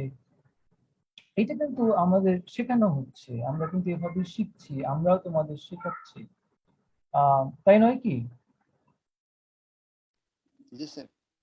Yes, but in reality, sovereignty is not like that. When it comes to the real international relations as phenomena, যেটাকে আমরা সেখানে আমরা কিন্তু sovereignty সেভাবে পাই না। sovereignty কখনো কখনো কাগজেই কিন্তু থেকে যাচ্ছে। Sovereignty is not being respected by the actual sovereign powers. Yes, there are sovereign states, they have sovereignty, very few states in fact, এবং তারা sovereignty চর্চা করেন, তারা sovereignty ধারণ করেন, এবং তারা যখন অন্য স্টেটের sovereignty ভায়োলেট করেন, তখন কিন্তু সেই স্টেটগুলোর sovereignty-কে আমরা পাই না, বা sovereignty সেটাকে বলা যায় না। If a state is already influenced and dominated and sometimes physically occupied, economically exploited, হতে দেখি, তাহলে সেই স্টেটের sovereignty কোথায়? That must be questioned, because this is questionable. But still, what we see that we are not questioning, because we are learned, we are informed that every state has sovereignty, even if it is Maldives or Bhutan or Seychelles, the tiny island state in the Mediterranean probably. So whoever is a state has sovereignty, and that makes all the states equals, এরকম কিছু ধারণা কিন্তু আমরা international relations এর মধ্যে পাই। এবং আমরা দেখি যে ইউএন সিস্টেমের মধ্যে every state, sovereign state is supposed to have membership, যদিও কিছু কিছু স্টেটের, কয়েকটা স্টেটের নেই, এবং প্রত্যেকে আবার একটা করে ভোটিং পাওয়ার রয়েছে। This is also to prove that you see the sovereign states are equals. But যেটা আমরা মেইনস্ট্রিম আইএস স্কলারশিপের মধ্যে বেশি আলোচনায় পাই না খুব একটা, সেটা হলো the 5 more powerful states who have veto powers and who are actually you know kind of the guardians of the whole system. তাহলে এখানে যদি এরকম কিছু গার্ডিয়ান থাকে তাহলে তো স্টেট গুলোর মধ্যে ইকুয়ালিটি রক্ষা করা গেল না, তাহলে সব স্টেট তো এক নয়। সেটা কিন্তু আইএড স্কলারশিপের মধ্যে থিওরিটিক্যালি সেভাবে রেকগনাইজ নয়।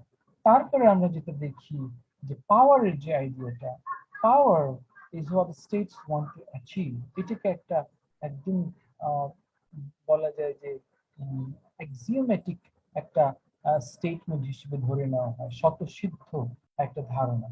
Though primarily again a realist assumption, other schools do not have sufficient theoretical tools to challenge this. রিয়েলিজমের মধ্যে এই কথাটা আসে, পাওয়ারের ধারণাটা রিয়েলিজম বেশি আলোচনা করে এবং রিয়েলিজম পাওয়ারকে এভাবে স্থাপন করে। বাট অন্য স্কুলগুলো কিন্তু এটাকে খুব একটা চ্যালেঞ্জ করে না। যদিও whenever it comes to power we think of realism, কিন্তু অন্য স্কুলগুলো আসলে in some ways এটাকে সাবস্ক্রাইব করে এই আইডিয়াটাকে। Therefore the importance of power has been almost unanimously accepted in India. The liberal thinkers like Joseph Nye Jr. rather developed some alternative ideas of power like soft power and smart power, eventually ending up re-emphasizing the importance of power in international relations. যেটা বললাম যে liberal thinkers তারা যদিও explicitly বলেন না যে আমরা পাওয়ারকে খুব গুরুত্ব দিই, আমরা মনে করি power is one of the very important variable in international relation, but still what you see that the latter day liberal thinkers like Joseph Nye তারা কিন্তু পাওয়ার নিয়ে কাজ করেছেন, পাওয়ারের আইডিয়াটাকে আরো ডেভেলপ করেছেন, সফট পাওয়ারের ধারণা দিচ্ছেন, স্মার্ট পাওয়ারের ধারণা দিচ্ছেন, হার্ড পাওয়ারটা আগে থেকেই ছিল, এবং আলটিমেটলি পাওয়ারের যে ধারণা সেটাকে আরো সিগনিফিকেন্ট করেছেন in the study of international. তারপরে যেটা আমরা পাই যে as power varies so does the relative capacity of the states,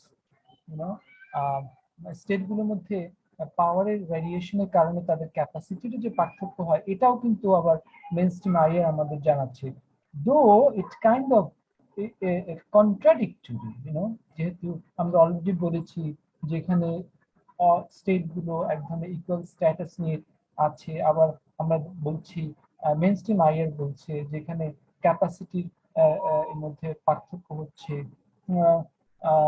এবং এখানে আবার দেখছি the dominance of the big powers is recognized by the theories like structuralism or neorealism. তারা কিন্তু বিগ পাওয়ারকে স্বীকৃতি দিচ্ছে এবং তারাই যে ইন্টারন্যাশনাল সিস্টেমকে রান করছে, তারাই যে ইন্টারন্যাশনাল সিস্টেমের যে বিভিন্ন ফোর্স সেগুলো শেপিং এর পিছনে কাজ করছে, এটাও কিন্তু আমরা এই থিওরিগুলোর মাধ্যমে পাচ্ছি। এবং আমরা নিউরালিজমের কাছ থেকে জানি there must be hegemons, regional hegemons, and one hegemon will never tolerate another hegemon.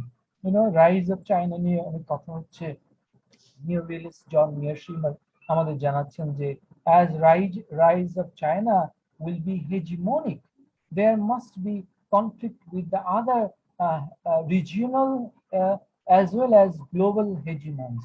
India being one of the regional hegemons here, USA is the global hegemon. So এদের মধ্যে অবশ্যই কনফ্লিক্ট, অর্থাৎ চায়নার সঙ্গে অন্য হেজিমনিক পাওয়ারগুলো কনফ্লিক্ট হবে। So তার মানে these theories are actually talking about big powers, realism specifically.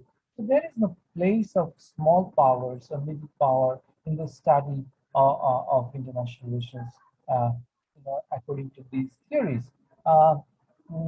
Other theories, realism বাদে অন্য যেগুলো রয়েছে, though with theoretical obscurity, এক ধরনের অস্পষ্টতা, দুর্বোধ্যতা রয়েছে, accept this as a reality in international relations. অন্য থিওরির কথা যদি বলি, লিবারালিজম অবশ্যই আসে এবং সেখানে আমরা লিবারালিজমের ক্ষেত্রে দেখি যে তাদের ক্ষেত্রেও যে আমরা যে কালেকটিভ সিকিউরিটির প্রসঙ্গেও যদি আসে, আমরা দেখি যে মেজর পাওয়ার যেটা সেটা কিন্তু মুখ্য ভূমিকা পালন করে এবং অন্যগুলো আসলে এক ধরনের ডিপেন্ডেন্ট একটা অবস্থানে সেখানে থাকে। সেটা যদি আমরা নেটো ফরমেশনের কথা বলি, সেখানে দেখি আমরা যদি আহ, আহ, অন্য যে লিবারাল অর্গানাইজেশনস ফরমেশনস যেগুলো পরবর্তীতে হয়েছে ইউরোপীয় ইউনিয়নের মধ্যে, সেগুলো ক্ষেত্রেও লক্ষ্য করি। সেখানে কিছু মেজর পাওয়ার থাকে এবং অন্যগুলো তাদের সঙ্গে থাকে। It's kind of an alliance basically. যদিও ব্যালেন্স অফ পাওয়ার যে ধারণাটা সেটা মোস্টলি রিয়েলিস্ট আইডিয়া, তারপরে আমরা লিবারালিজমের মধ্যে দেখি কিন্তু some sort of balance formation is there, and the major power or the big powers always play the central role there, এবং সেটা আমরা কোল্ড ওয়ারের সময় বারবার লক্ষ্য করেছি। কোল্ড ওয়ারের সময় কিন্তু আমেরিকা এবং ইউনাইটেড স্টেটস তারা কিন্তু লিবারালিজমের কথা বলে গিয়েছে, and the US led যে প্ল্যাটফর্ম, সেখানে আমরা দেখি কিন্তু US was the undisputable leader of that camp। তো সেক্ষেত্রে পাওয়ারটা কিন্তু সেখানে মুখ্য ভূমিকাই পালন করেছে। তারপরে the so-called small and weak states like Bangladesh are in a perpetual search for assurance of their survivability, and hence play a very limited role in international relations compared to their bigger and more powerful counterparts in the international system. When it comes to foreign policy, small states like Bangladesh's choices are few. অর্থাৎ যখন আমরা small স্টেটের কথা বলি, ultimately because we are talking about how should we study international relations, we are trying to figure out what should be our pedagogy of international relations studies in Bangladesh. So we must bring Bangladesh into the equation, এবং এখানে আমরা দেখি যে বাংলাদেশের মতো small state গুলো আসলে এক ধরনের পেরিনিয়াল সার্চ ফর সিকিউরিটি সার্ভাইভালিটি এর মধ্যেই থাকে, এবং এখানে তাদের জন্য আসলে ইন্টারন্যাশনাল সিস্টেমের মধ্যে মেজর কোনো রোল প্লে করার মতো অবস্থা হয় না, at least according to the mainstream international relations. এবং যে থিওরিগুলো আমরা দেখতে পাচ্ছি সেগুলো সামহাট এটাকে এস্টাবলিশ করার চেষ্টা করেছি। যদিও we are trying to deconstruct this, and we are trying to explore more avenues through which we, the Bangladeshis, or the countries like Bangladesh can play a greater role in international relations. That means এখানে mainstream IR theory যেভাবে small state গুলোকে kind of sidelined করে রেখেছে, that should be questioned, এবং সেটাই আমাদের one of the goals হওয়া উচিত। এখানে বলে রাখা ভালো, যদিও আমাদের টাইটেল অনুযায়ী আমরা বাংলাদেশের পেডাগজি নিয়ে আলোচনা করতে চাই, but actually what is applicable in Bangladesh should also be applicable in any other country like Bangladesh. For example, it could be Nepal, it could be Sri Lanka, it could be any other third world country, but এক্ষেত্রে একটু difference করতে হবে আমাদের। যদি আমরা দেখি যে third world কান্ট্রিগুলোর মধ্যে আবার কিছু স্টেট রয়েছে, they might not be economically very influential, as influential as some of the Western countries, but politically and militarily very powerful.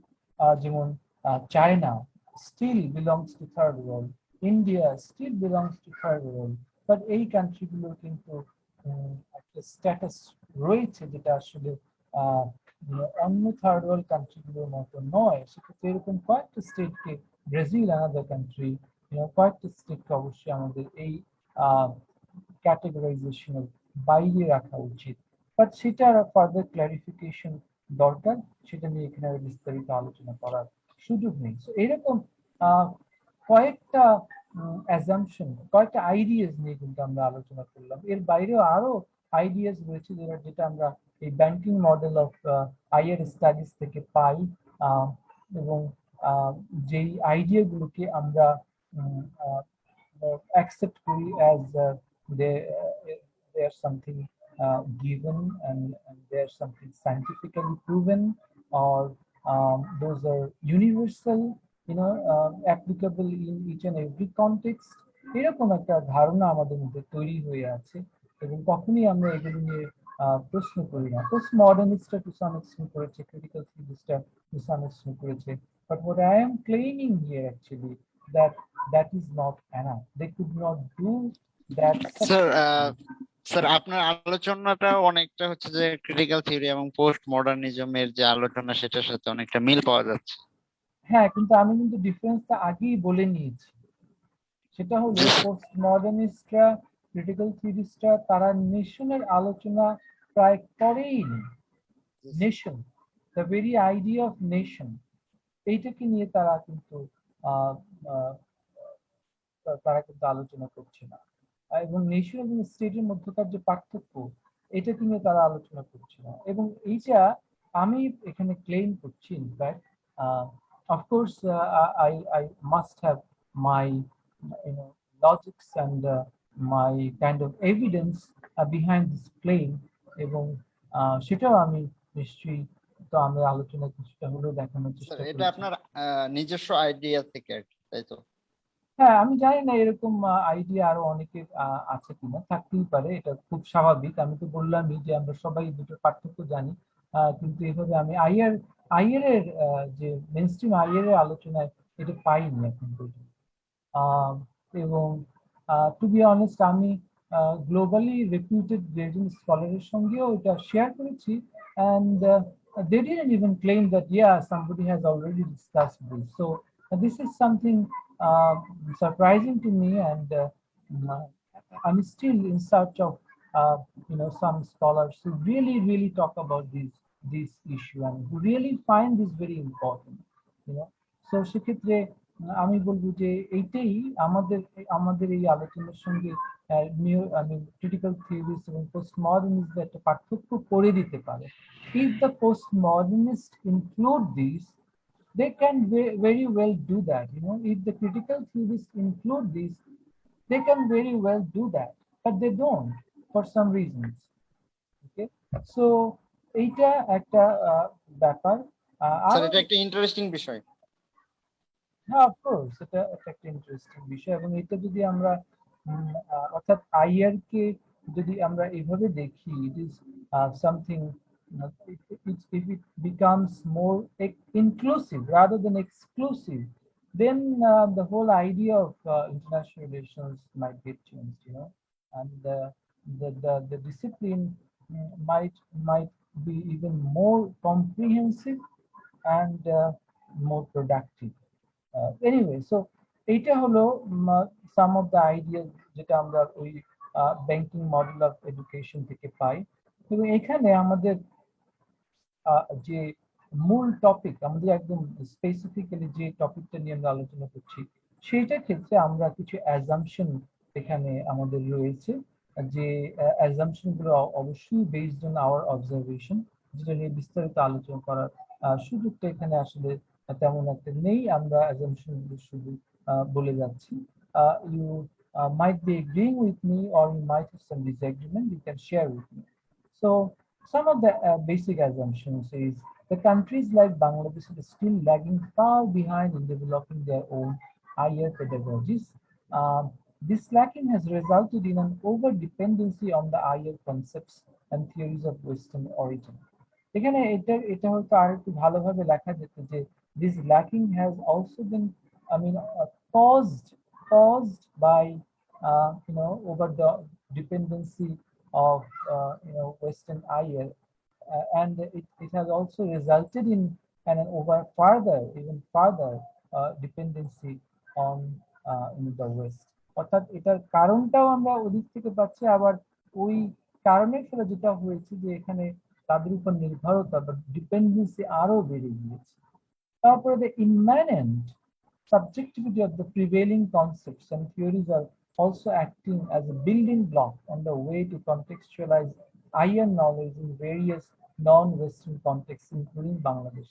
Immanent এর যে আইডিয়াটা, এটা একটা পোস্ট মডার্ন আইডিয়া বেসিক্যালি। এটা দিয়ে মূলত বোঝায়, খুব সিম্পলি বললে, সামথিং ইনহিয়ারেন্টলি এক্সিস্টিং, যেটা আসলে আমরা সহজে দেখতে পাচ্ছি না। If you look into the concepts, if you dig a little deeper, if you try to deconstruct, then you discover the immanent elements of a particular concept or theory. So immanently কনসেপ্টগুলো এবং থিওরিগুলোর মধ্যে subjectivity রয়ে গিয়েছে, অর্থাৎ এক ধরনের biasness due to their own affiliation with the states, with civilization, with political ideology, with economic system, with religion. So এগুলোকে আসলে আমরা অনেক সময় দেখতে পাই না। এটা প্রিভেলিং কনসেপ্ট এবং থিওরির মধ্যে রয়েছে, এবং এই কারণে আসলে আইয়ের যে নলেজটা সেটা কন্টেক্সচুয়ালাইজ বলতে একটা নির্দিষ্ট প্রেক্ষাপটে, সেই প্রেক্ষাপটের উপযোগী করাটা আর হয়ে উঠছে না, এবং সেটা বাংলাদেশের ক্ষেত্রেও প্রযোজ্য। So many of the assumptions are actually generic, and it is equally applicable in all the contexts of the third world or the global south. তো সেক্ষেত্রে বাংলাদেশের ক্ষেত্রেও একই কথা প্রযোজ্য। So many pedagogical practices like adopting English language. Here I'm talking about language, as I have already mentioned, adopting English language as the medium of instruction and academic writing has been counterproductive to a certain extent, as in many cases they do not facilitate much expected free flow of knowledge. I know this sounds contradictory because just a while ago I actually kind of supported, I defended our usage of our adoption of English language. I have given you the reasons also. But here, the same me saying that the very language is kind of counterproductive for us. It is not facilitating knowledge building, free flow of knowledge, rather this kind of hindering. এটা একটা obstacle হিসেবে কাজ করছে, এবং এটা আসলে আমার একদম পার্সোনাল এক্সপিরিয়েন্স থেকে আমি বলছি, as I am also a teacher, happen to be a teacher, এবং সেখানে আমি দেখছি যে স্টুডেন্টস লার্নিংটা কিভাবে এই ভাষাগত কারণে ব্যাহত হচ্ছে। তোমরা নিশ্চয়ই অনেকে আমার সঙ্গে একমত হবে। বইগুলো ও ইংরেজি ভাষায়, আমরা সে ভাষাটা ভালোভাবে বুঝতে পারছি না, বইয়ে কি লেখা সেটা ঠিকভাবে বুঝতে পারছি না। When it comes to writing, expressing ourselves in this language, we are facing even more difficulties. অর্থাৎ পড়ে বোঝার চেয়ে আবার বলে এক্সপ্রেস করা বা লিখে এক্সপ্রেস করাটা আরো ডিফিকাল্ট হয়ে যাচ্ছে আমাদের কাছে। So যেটা এখানে আমরা দেখতে পাচ্ছি, ultimately the way they are supposed to express themselves, express their opinions, express their ideas, সেটা আসলে they are not being able to. So এইটা নলেজের যে ফ্রি ফ্লো সেটাকে ব্যাহত করছে, লার্নিং কে ব্যাহত করছে, নলেজ প্রোডাকশনের সম্ভাবনাকে আসলে শেষ করে দিচ্ছে। আমি অনেক স্টুডেন্টকে দেখেছি, আজকে এখানে শেয়ার করতে বাধ্য হচ্ছি, যে শুধুমাত্র ইংরেজি ভাষায় লিখতে গিয়ে সে আসলে অনেক কম্প্রোমাইজ করে ফেলছে তার যে আইডিয়া তার ব্যাপারে, সেটা ঠিকভাবে সে লিখতে পারছে না। আবার অনেক বেশিরভাগ স্টুডেন্টের ক্ষেত্রে যেটা দেখা যাচ্ছে যে বাংলা ভাষায় সে লিখছে এবং সে ইংরেজি ভাষা মোটেই শিখছে না, এবং যে কারণে ইংরেজি টেক্সট বোঝার মতো দক্ষতা তার তৈরি হচ্ছে না, এবং যে কারণে তার যে নলেজ, তার যে পারসেপশন, সেটা ভেরি সুপারফিশিয়াল থেকে যাচ্ছে, ভাষা থেকে যাচ্ছে, এবং অনেক ভুল হচ্ছে। তার লেখার মধ্যে অনেক কনসেপচুয়াল এরর লক্ষ্য করা যাচ্ছে। এবং আরেকটা খুব ইন্টারেস্টিং অবজারভেশন হলো যে ultimately they get reluctant to study the text, and they go for the easy way, which is reading the notes. তোমাদের ভাইয়া আপুদের যে নোট, সেগুলো যে তোমরা ইনহেরিট করো, তাই না? তো সেদিকে আবার বেশিরভাগ অনেকেই চলে যাচ্ছে, বেশিরভাগ না হলেও। তো এই যে খুব ফ্র্যাঙ্কলি স্পিকিং, আমাদের ল্যাঙ্গুয়েজের কারণে কিন্তু এইটা অনেকটাই বলবো আমি, পুরোটাই ল্যাঙ্গুয়েজের কারণে হচ্ছে সেটা দাবি করছি না, অনেকটাই কিন্তু হচ্ছে আমার কাছে মনে হয়। এবং পরবর্তীতে আমরা যখন আমাদের ইউনিভার্সিটি এডুকেশন কমপ্লিট করি, even when we become part of academia, তখনও কিন্তু to a certain extent এই ল্যাঙ্গুয়েজ প্রবলেমটা থেকে যাচ্ছে আমাদের মধ্যে, তখনই কিন্তু আমরা আমাদেরকে এক্সপ্রেস করার ক্ষেত্রে প্রবলেম ফেস করছি। দুইটা জিনিস আমাদের অবশ্যই এখানে উচিত ছিল, আমাদের যে মাতৃভাষা সেই ভাষায় জ্ঞান চর্চা করা, সেই ভাষায় আমাদের নলেজ বিল্ডিং এর পরে আমরা এটাকে ট্রান্সলেট করে গ্লোবালি ছড়িয়ে দিতে পারতাম। If it is not possible for someone to write in English language or in any other foreign language, অবশ্যই আমরা সেটা করতে পারতাম, বাট সেটা কিন্তু খুব একটা হচ্ছে না। At the same time, আমরা ইংরেজি ভাষায় লিখতে গিয়ে হয়তো আমরা যেভাবে আমাদের অপিনিয়ন গুলোকে আর্টিকুলেট করতে পারতাম বাংলায়, সেটা ইংরেজিতে করতে পারছি না।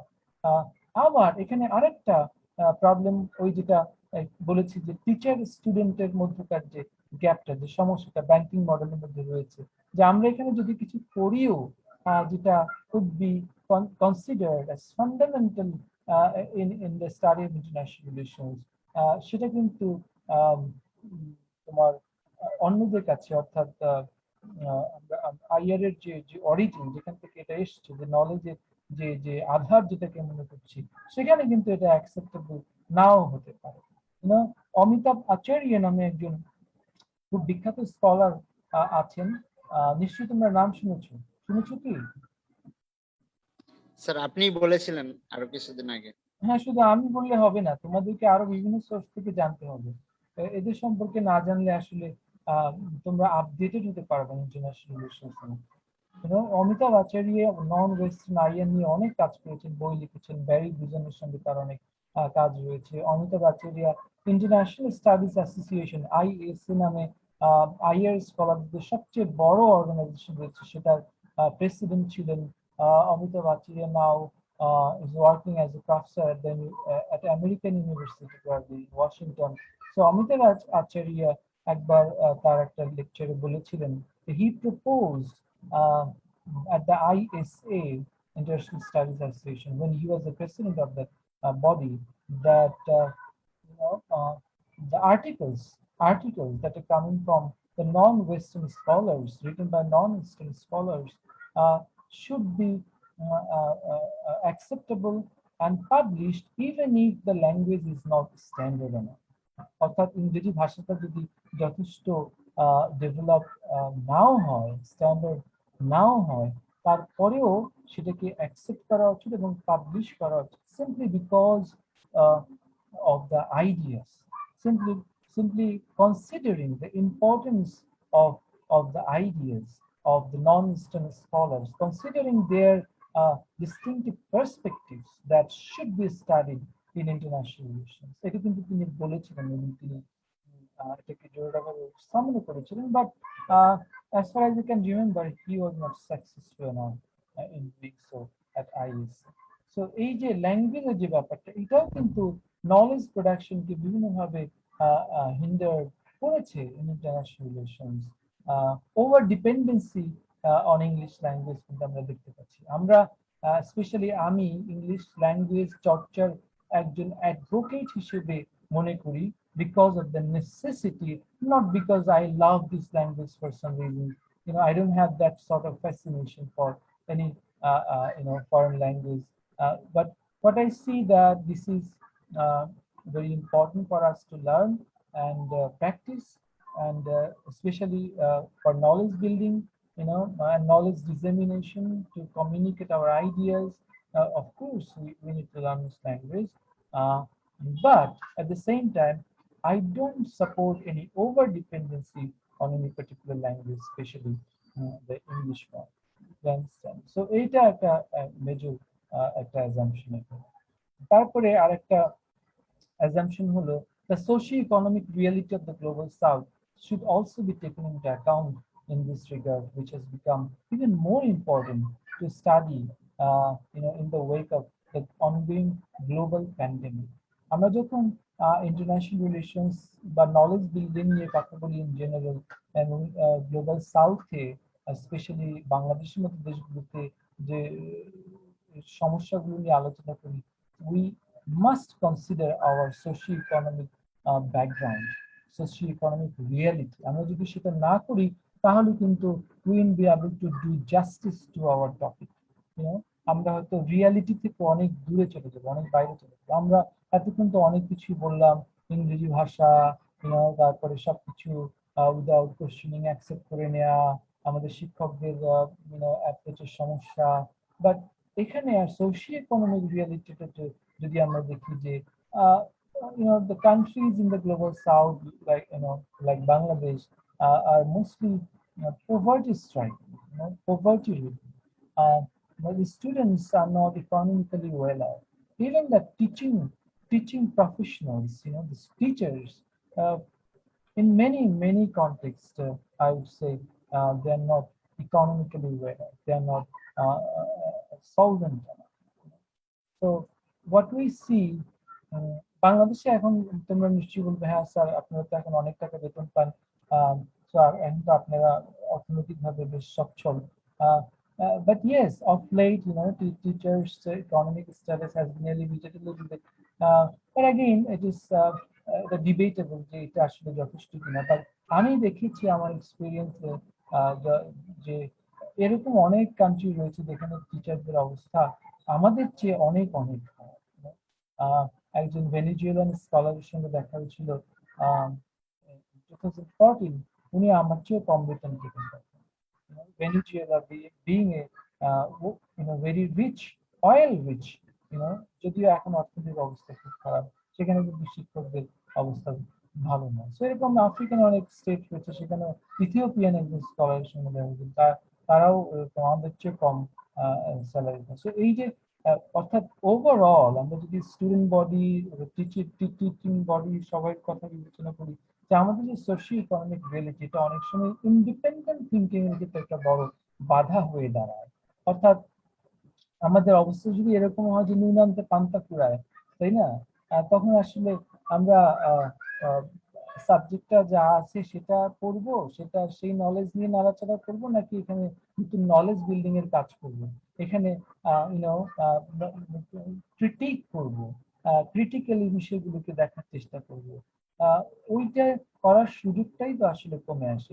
ইনফ্যাক্ট ইভেন আমাদের ইউনিভার্সিটি, পাবলিক ইউনিভার্সিটিগুলোতে আমরা অনেক সময় দেখি যে নানান ধরনের ফ্যাসিলিটির অভাব থাকে। স্টুডেন্টদের ক্লাসরুম ঠিক মতো থাকে না, বসার জায়গা পায় না, স্টুডেন্টদের ল্যাব ফ্যাসিলিটি নেই, লাইব্রেরি ফ্যাসিলিটি খুব একটা নেই, ভালো স্ট্যান্ডার্ড টেক্সট বুক নেই, তাদের নিজেদের স্কলার তো লেখেই না, বাইরে থেকে যেগুলো আছে সেগুলো আসলে অপ্রতুল। নানান ধরনের সমস্যা কিন্তু এখানে লক্ষ্য করা যায়। আবার এই যে প্যান্ডেমিকের মধ্যে গত 2 বছর যাবত আমরা রয়েছি, this has made things even more complicated for us. তোমরা যে কত কষ্ট করে যে আজকে তোমরা জয়েন করেছো 7 জুন, আই অ্যাপ্রিসিয়েট দ্যাট তোমরা এরকম একটা প্রোগ্রামে কষ্ট করে নিজেদের টাকা খরচ করে তোমরা জয়েন করেছো। এর ছাড়াও অন্য যে আমরা যে ক্লাসগুলো নেই, সেই ক্লাসগুলোতে দেখা যায় 70-80 জন স্টুডেন্টের মধ্যে মাত্র 20 জন 30 জন প্রেজেন্ট থাকে।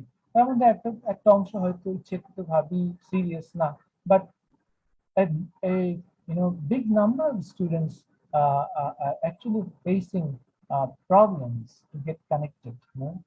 অনলাইন ক্লাসগুলোতে তারা আসলে কানেক্টেড হতে পারছে না, অর্থনৈতিক কারণ নিশ্চয়ই সেখানে রয়েছে। আবার নেটওয়ার্কিং এর সমস্যাও রয়েছে। তো ডেভেলপড স্টেটে যেরকম সব জায়গায় এক ধরনের একটা স্ট্যান্ডার্ড নেটওয়ার্ক লক্ষ্য করা যায়, আমাদের দেশে এখনো সেই অবস্থা আমাদের হয়নি। বাংলাদেশেও খারাপ অবস্থা অনেক বেশি রয়েছে। তো এইটা আমাদের অবশ্যই মাথায় রাখতে হবে। So these 4 basic assumptions কিন্তু আমাদের এই আলোচনার জন্য খুবই গুরুত্বপূর্ণ। And now the questions we need to ask সেটা হলো যে আমরা কিছু কোশ্চেন এখানে সিলেক্ট করেছি। There are many questions, some questions are more important than others. So today I'm just giving you, a number of questions that we should be asking when we talk about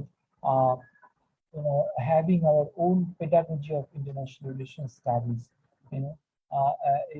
Pedagogy বলতে যেটা already আমি বলেছি, it's a process of teaching and learning. Teaching and learning এর মধ্যে কিছু structural problem থাকবে, teaching and learning এর মধ্যে কিছু কনসেপচুয়াল প্রবলেম থাকবে। এই সব কিছুকে দূর করার মাধ্যমে কিন্তু একটা নতুন নতুন পেডাগজির দিকে আমরা আমরা যেতে পারি। So if we don't start somewhere, then we won't be able to go forward. So where should we start? Where should we start? You know, we should start with the concepts. We should start with the concepts. And সেই জায়গায় যদি আমরা সেই কাজটা করতে চাই, we need to ask some questions. Uh, there are many questions, but I find these 4 or 5 questions more important than others. একটা অবশ্যই, how to approach the most basic ideas like nation and international. How did we, in our context, understand these ideas historically? অর্থাৎ nation এবং international, এই যে দুটো concept, most basic concepts in international relation, যদিও আনরেকগনাইজড। এই যদি আমরা একজন আইএর স্কলারকে এখন জিজ্ঞেস করি, বলেন তো আইএর এর সবচেয়ে গুরুত্বপূর্ণ কনসেপ্ট গুলো কি কি, তোমাদের কি মনে হয় এই কনসেপ্ট গুলো কথা তারা বলবেন? হয়তো দু একজন বলতে পারেন, বেশিরভাগ কি বলবেন? পাওয়ার বলবে তারা। হ্যাঁ, power, yes, security, national interest, right? জি স্যার, এগুলাই বলবে, মানে এই জিনিস Sovereignty, বলবে yes, না। yes. So you see, this is a problem. I mean, how can we skip that? So, so এইটা আমাদেরকে approach করতে হবে, and we have to know how we can approach the most basic ideas like nation and international. How did we, in our context, understand these ideas historically?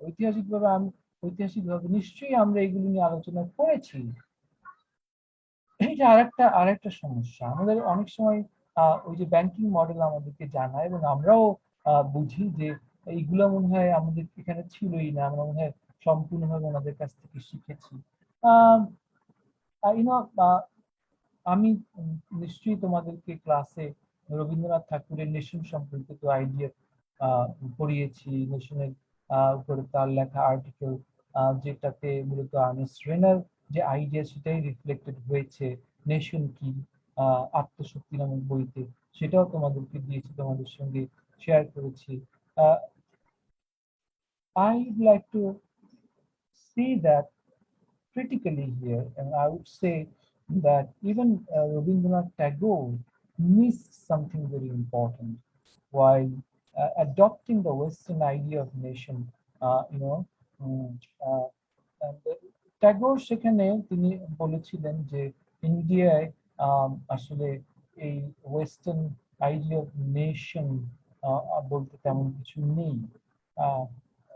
এটা তিনি correctly বলেছিলেন, but এখানে নেশনের সমার্থক হিসেবে, প্রতিশব্দ হিসেবে জাতি নামে যে টার্মটা আমরা ব্যবহার করি, সেটা যে বিভিন্ন অর্থ বোধক, অর্থাৎ সেটার যে একটা প্লুরাল মিনিং রয়েছে, and which should also be celebrated rather than saying that it is not sufficient enough to understand the Western idea of nation. Uh, এইটা কিন্তু রবীন্দ্রনাথ করতে পারেননি, আনফরচুনেটলি। যদি সেটা হতো তাহলে হয়তো আমরা রবীন্দ্রনাথের কাছ থেকে আরো বেশি উপকৃত হতে পারতাম। সো হিস্টোরিক্যালি আমরা নেশনকে কিভাবে দেখি সেটাও কিন্তু আমরা রবীন্দ্রনাথের আর্টিকেলটা পড়লে অনেকটাই পেয়ে যাই, যা থেকে কত বিভিন্ন ভাবে আসলে আমরা ইন্ডিয়ান সাবকন্টিনেন্টে আমরা ব্যবহার করেছি, including in the context of Bangladesh. Bangla ভাষায় কিন্তু জাতি কথাটা আমরা ব্যবহার করি, বিভিন্ন ইন্ডিয়ান ল্যাঙ্গুয়েজে জাতি কথাটা ব্যবহার করা হয়। How does mainstream academic IIT include us, the Bangladeshis, and the people of the global south in general? এটা আমরা আমাদের আলোচনার জন্য সময় বলেছি অলরেডি, but তারপর specifically this question must be raised.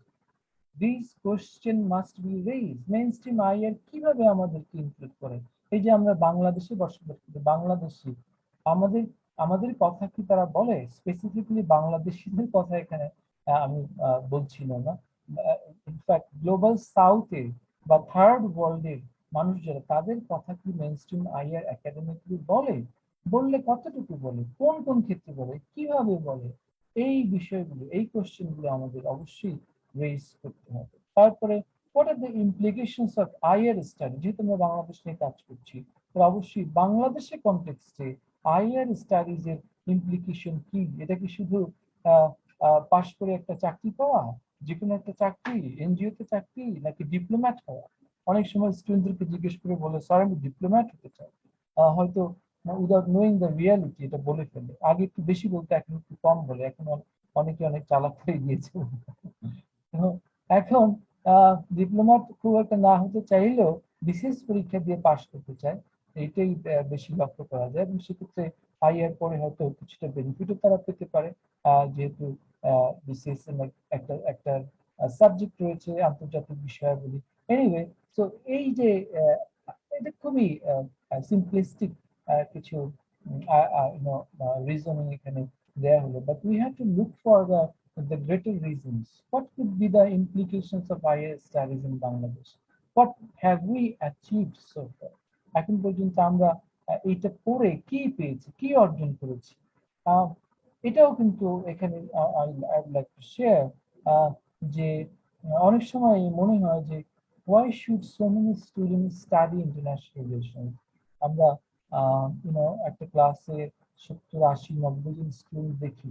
আমি বলছি না যে তাদের আইএর পড়ার রাইট নেই বা যে কোনো সাবজেক্ট পড়ার রাইট নেই। Of course they have all the rights to study any subject, but when it comes to real interest, ওই জায়গায় যখন ঘাটতি লক্ষ্য করা যায়, তখন কিন্তু এই কোশ্চেনটা খুবই ভ্যালিড হয়ে যায় যে why should all these students study international relations? There are so many other disciplines they could uh, you know uh, study very well. I mean, they could uh, excel in those subjects, studying those subjects. But why didn't they do that, and why they're studying international relations? এরকম প্রশ্ন কিন্তু আসতেই পারে। Vocational অনেক অনেক ধরনের training রয়েছে, যেটা করে মানুষ খুব সহজেই কিন্তু ম্যান পাওয়ার হতে পারে, তাই না? যেটা আমাদের মতো দেশগুলোর জন্য খুবই প্রয়োজন। সো সেটা না করে কেন একটা স্টুডেন্ট আইএর এর মতো একটা অ্যানালিটিক্যাল সাবজেক্ট করতে আসলো? এটার মার্কেট ভ্যালু আমরা যদি in terms of job acceptance যদি দেখি, সেক্ষেত্রে অনেক সময় জাস্টিফায়াবল মনে হয় না। তারপরে কেন স্টুডেন্ট পড়ছে? And what are the other, as I say, greater implications of higher studies? কি হওয়া উচিত ছিল, কি হতে পারত, কিভাবে আমরা in terms of knowledge, in terms of enlightenment benefit করতে পারতাম, এখন পর্যন্ত আমরা কতটুকু হয়েছি? এইটা কিন্তু একটা খুবই গুরুত্বপূর্ণ question. Every higher student should ask himself or herself. তারপরে, can higher knowledge be contextualized? Higher এর যে জ্ঞান, সেটা কি আসলে প্রেক্ষাপট কেন্দ্রিক করা যেতে পারে কি? Because you see the international relations theories and ideas, concepts that are coming from the West uh, have one particular claim, sometimes not so explicitly. Uh, and that claim is this knowledge is universal, universally applicable. যেটা আসলে critical থিওরিস্টরা, post মডার্নিস্টরা reject করেছেন। তারা সরাসরি বলেই দিয়েছেন, not only about IR but also about the whole of social science. তারা বলেই দিয়েছেন যে এখানে আসলে অবজেক্টিভ বা বস্তুনিষ্ঠ জ্ঞান উৎপাদন করা সম্ভব নয়। So therefore there cannot be any claim of universality of these knowledge fields. তো সেক্ষেত্রে তাহলে আমরা এক্সিস্টিং আইএন নলেজকে কিভাবে কন্টেক্সচুয়ালাইজ করব? এখানে কন্টেক্সচুয়ালাইজেশন বলতে, ধরো আমরা রিয়েলিজম করছি, লিবারালিজম করছি, এগুলোকে আমাদের কনটেক্সটে কিভাবে ব্যবহার করব সেটাও হতে পারে, অথবা এখানে আমাদের কনটেক্সট অনুযায়ী আমরা কিভাবে নলেজ উৎপাদন করব সেটাও হতে পারে। তো how it can be done in Bangladesh, যেহেতু আমরা বাংলাদেশ নিয়ে কাজ করছি, স্পেসিফিক্যালি এই কোশ্চেনটা কিন্তু আমাদের করতে হবে। অর এটার একটা অল্টারনেটিভ ভার্সনও রয়েছে, যেখানে আমরা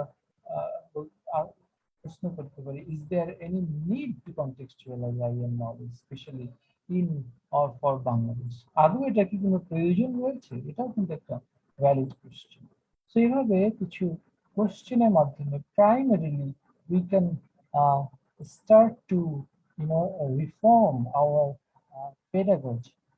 Then gradually we can look for correct methodology and some structural changes এভাবে আস্তে আস্তে আমরা যখন অগ্রসর হতে পারবো, then we will be able to find out a roadmap towards the new pedagogy of higher studies in Bangladesh. So এইটা করার জন্য আমাদের এখন যেটা করতে হবে যে কোশ্চেন গুলো আনসার করতে হবে। সো কোশ্চেন গুলো আনসার আমরা একে একে খুঁজবো। আমরা প্রাথমিকভাবে জাতি এবং নেশন এই দুটো নিয়ে আলোচনা করব। জাতি and nation are they the same, এটা আজকে আলোচনা করার কথা ছিল, but I see the time, it's 9:33, so I think in the next class I will include this in my discussion. And other questions should also be answered in the next part of my discussion. So আজকে এই পর্যন্তই, এখানেই আমার first পার্টের সমাপ্তি।